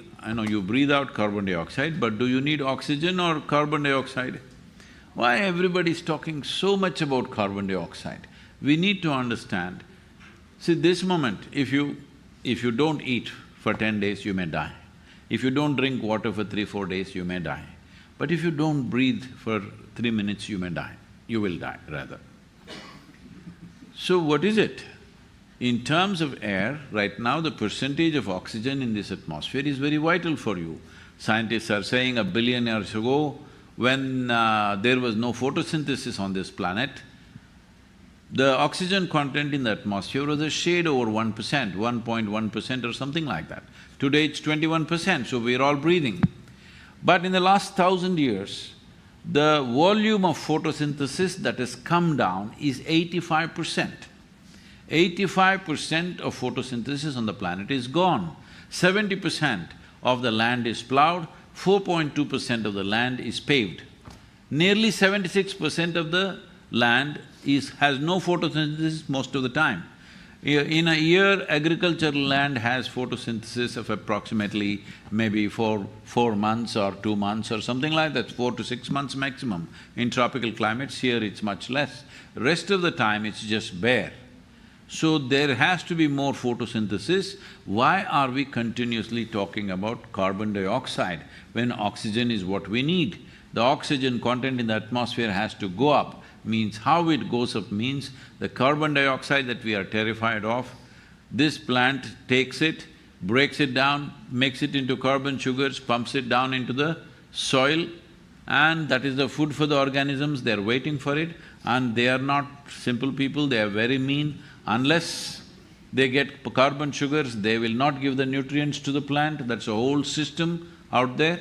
And the waste material, which the reject material is oxygen, which you and me need desperately, all right? So let's understand our position on the planet. Without us, the life will go on wonderfully well. Without them, we cannot live here.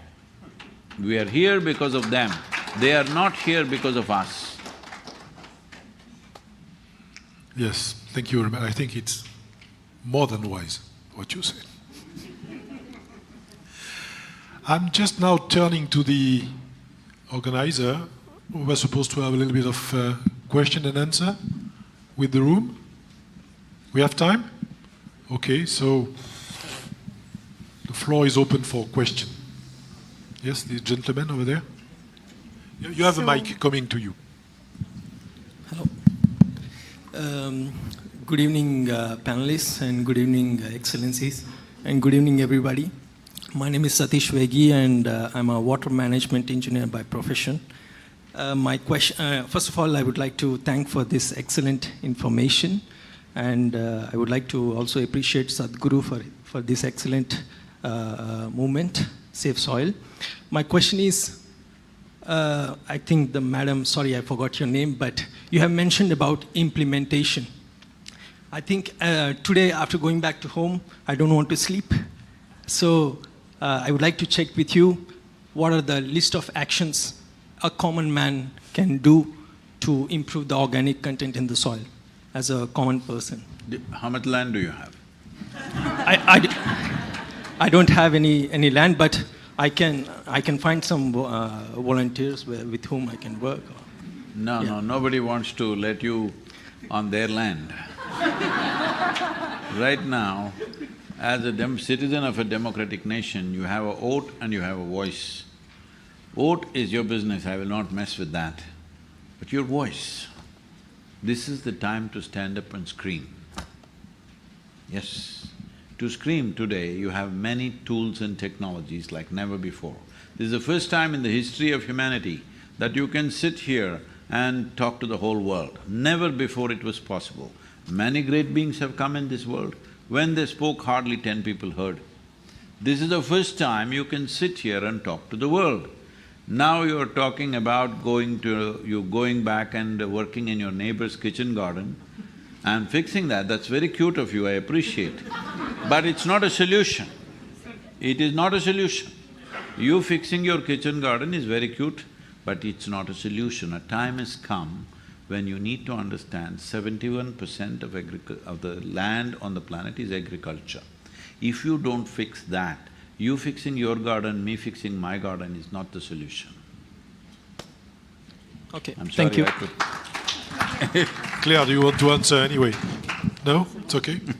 You got your answer, sorry. I'm sorry, ma'am.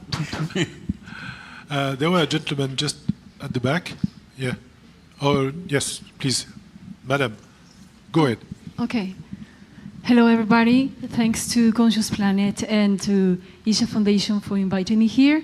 I come from Colombia. I live in Lyon. I had the great opportunity to meet Sadhguru thanks to my sister, and it was 1.5 years ago. I didn't know you. Just before I've never heard about you. And since I heard about you, my life has changed because you are the one who helped me to show my students how to say consciously and awareness. And I would like to know how also can we improve to feel proud of being farmer, because that is very tough. People is losing this hope. I know that there are some initiatives, but how can also we change this storytelling globally? Thank you.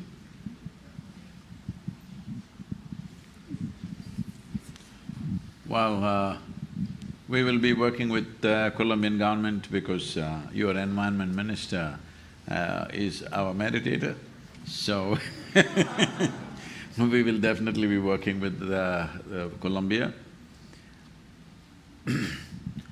So this is very important. There is science. Science is solid, it's there is substantial soil science today. So many people have invested their life into, exploring this science.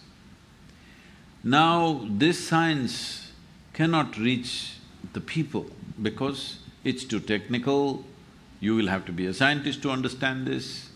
So you definitely need a story. To make a story out of science without distorting the fundamental aspects of science, but making it light enough for everybody to understand is right now the work. This is what I'm trying to do. I sought permission. I was just telling them when we met outside in the corridor outside or the lobby. When I went to Rome about 4 months ago, all the top scientists were sitting there and all the soil scientists from various agencies. I said, see, you have invested your lifetime into this. I know what it means to you. Nobody invests life into something that doesn't mean anything to them. It means something to them. But I have this moment and I'm going to make your science not simple, simplistic, I will make it. Is it okay? They said in one voice, I was surprised, Sadhguru, simplistic is the way forward. We have reams and reams of research that even academics and universities have not opened the books and read it ever. It's simply sitting there. It is simplistic is the way forward. When I met Ratanlalji, he said, Sadhguru, this is what is needed. I've been waiting for someone like you to take this message. I have spoken whatever I can, but it just doesn't open doors. So not that just because I do this for 100 days, everything is going to happen. This is where, as responsible citizens, you matter, okay? This is not a one-day thing. You must keep this up in whichever way you can. Right now, how to do it, follow the journey, Save Soil on Instagram, Facebook, Twitter, YouTube. Say something. Say something your own. Or go to the websites of World Food Programme or FAO, whatever, look it up. If you can't understand, go to the savesoil.org in a much more simplistic way. It is there, pick that up and say whatever you want. If you don't know anything to say save soil, la la le le le. That much you can do. I'm saying whatever it is. And there is a Save Soil song, you can download it from the website. Let it reverberate in your home, in your community, in your country, in the world. Let it happen because this is not about me. This is not about this journey. This is about changing the narrative on the planet. I cannot go and fix all the soil. Those people who are super knowledgeable about this, they cannot fix it. A democracy means only people can fix it. That's what it means. That is the only way to fix it. So, first of all, you need to understand this is not an agitation, this is not a protest, this is an expression of our responsibility. I'm stressing on this because if you say environment, if you say ecology, first thing they ask is, whose face shall we bash? People are telling me, Sadhguru, we must get the children whipped up. I said, leave the children alone. Till a child is 15 years of age, let them grow up unconcerned, joyfully, eating well, playing well, sleeping well, learning well. That's what they should do. No, you want to whip up the children into hate. This is not a solution. If you get angry, you're causing global warming. Definitely you are, isn't it? So a child's way of handling emotions are such that if you put anger, hatred into their life early on, you're poisoning their life very early. because they can't drop those things. It'll become a part of them in their whole life. So if you involve your children, ask your child to write a love letter to your Prime Minister. Right now, Isha Home School in India took this up upon themselves and they said they are going to get 10 million letters to our Prime Minister's office in India. We have not gotten to 10 million, some few millions have happened, but already Prime Minister's office is inundated with children's paintings and save soil messages and all kinds of things. You think the Prime Minister can ignore this? Hello? In any nation, you think they can ignore this? So I'm telling you, do this, get 1 million children in Colombia to write to your Prime Minister.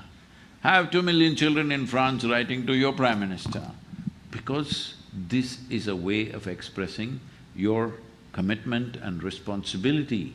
This is not a protest, this is not about a fight with somebody. Oh, Sadhguru, how will you fight with the fertilizer companies? I am not going to fight with the fertilizer companies. I want to acknowledge them in great gratitude, because without them, half the population would be dead. You better know this. If you take away these things tomorrow, fertilizer, pesticide, this, that, everything, if you take away all the chemicals, our food production will come down to 25% of what it is. That means flattening of the populations. So let us not get into fanciful things. Increasing the organic content simply means this: you have strength in the soil. How to do the farming? Let the farmer decide how to do the farming. You can set the agenda by asking for a particular type of product in the marketplace, that's your business. But you can't tell the farmer how he should do the farming. And right now, this is one thing I like to bring to the scientists and also to your notices. When I read this European Commission's, policy kind of thing, I've not studied it, I've just kind of looked at it. We are trying to say, okay, only this much fertilizer should be used, only this much pesticide should be used. This is not correct. I've lived on the farms, I've been with farmers. See, in here, if you have a particular type of soil, particular type of atmosphere, you may be using a certain amount of whatever chemicals. For the same crop, 5 kilometers away, or not even that much, a kilometer away, in another type of soil, you may have to use a different quantum of everything. So let the farmer decide how much to use. You decide what you want to eat in the marketplace. But if somebody says, if the gradation is like this comes from this much enriched soil, it's for you to pay more or less for that. And as to make this happen, share the Save Soil song, make Save Soil song reverberate everywhere, you can da-da-da. All this is… I'm not good at reading these things, okay? And there are… make Save Soil stickers and at least put it on your car if you… So, I don't have a car, okay, put it on your clothes.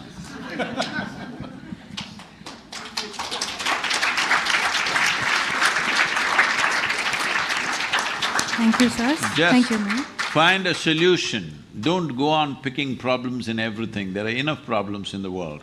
We don't need you to research for new problems. There are substantial problems in the world. Let's see how to be a solution for something. Thank you. Thank you, sir.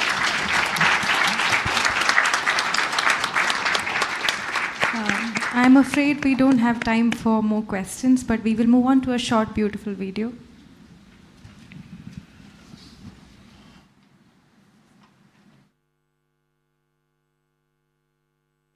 La la la la la la la, la la la la la la la la, la la la la la la la, la la la la la la.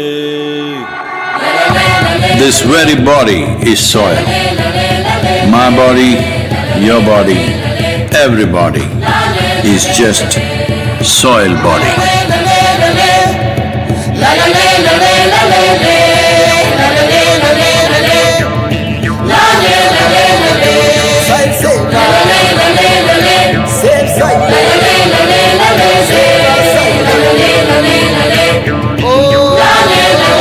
Soil body.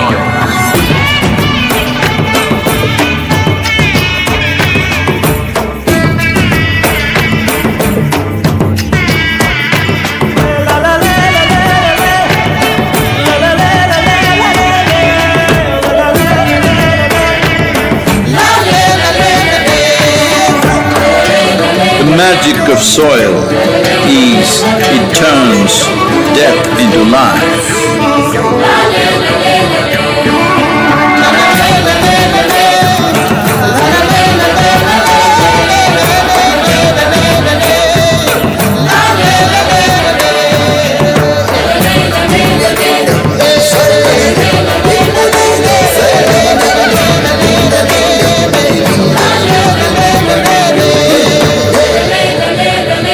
Depleted soils will not quench the fire of hunger.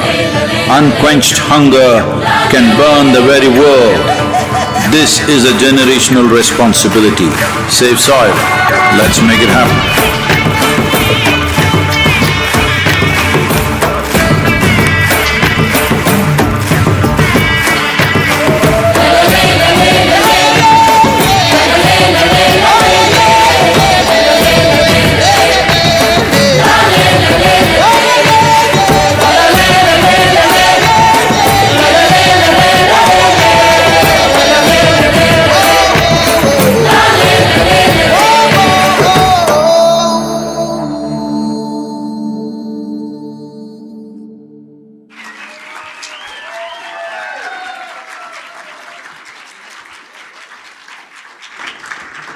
Thank you, everyone. I request Ambassador Sir to kindly come onto the stage and we can have a group picture.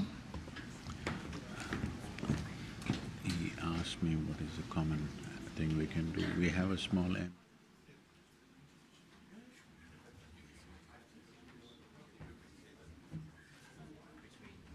Isha Foundation. Yes, and them.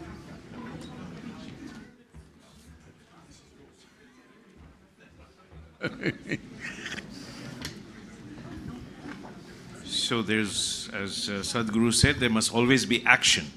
And as a consequence of this meeting, we already have one action, which is an MOU to be signed between Isha Foundation and 4,000 initiatives, Soils for Food Security and Climate, for cooperation in achieving our objective of creating a healthier soil.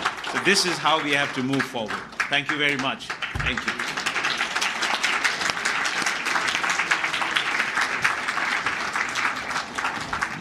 What is this? There are 2 copies if they want to keep one with them. Where is this?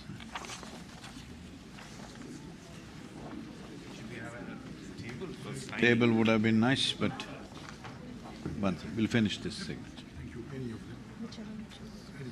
Thank you. Will at least photograph of exchanging.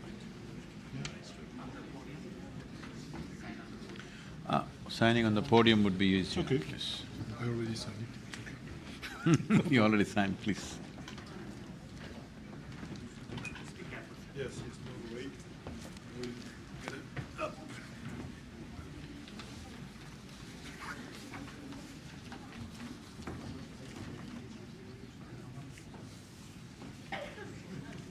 Okay. I think it's here. That's a nice photo. There are 2 copies. Ah, yes.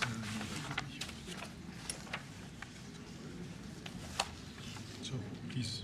Thank you.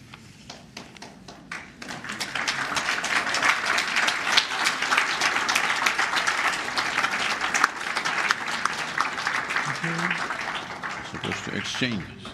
Yes, and Hold it up for the photo. one signature is missing, but we will send it to you all.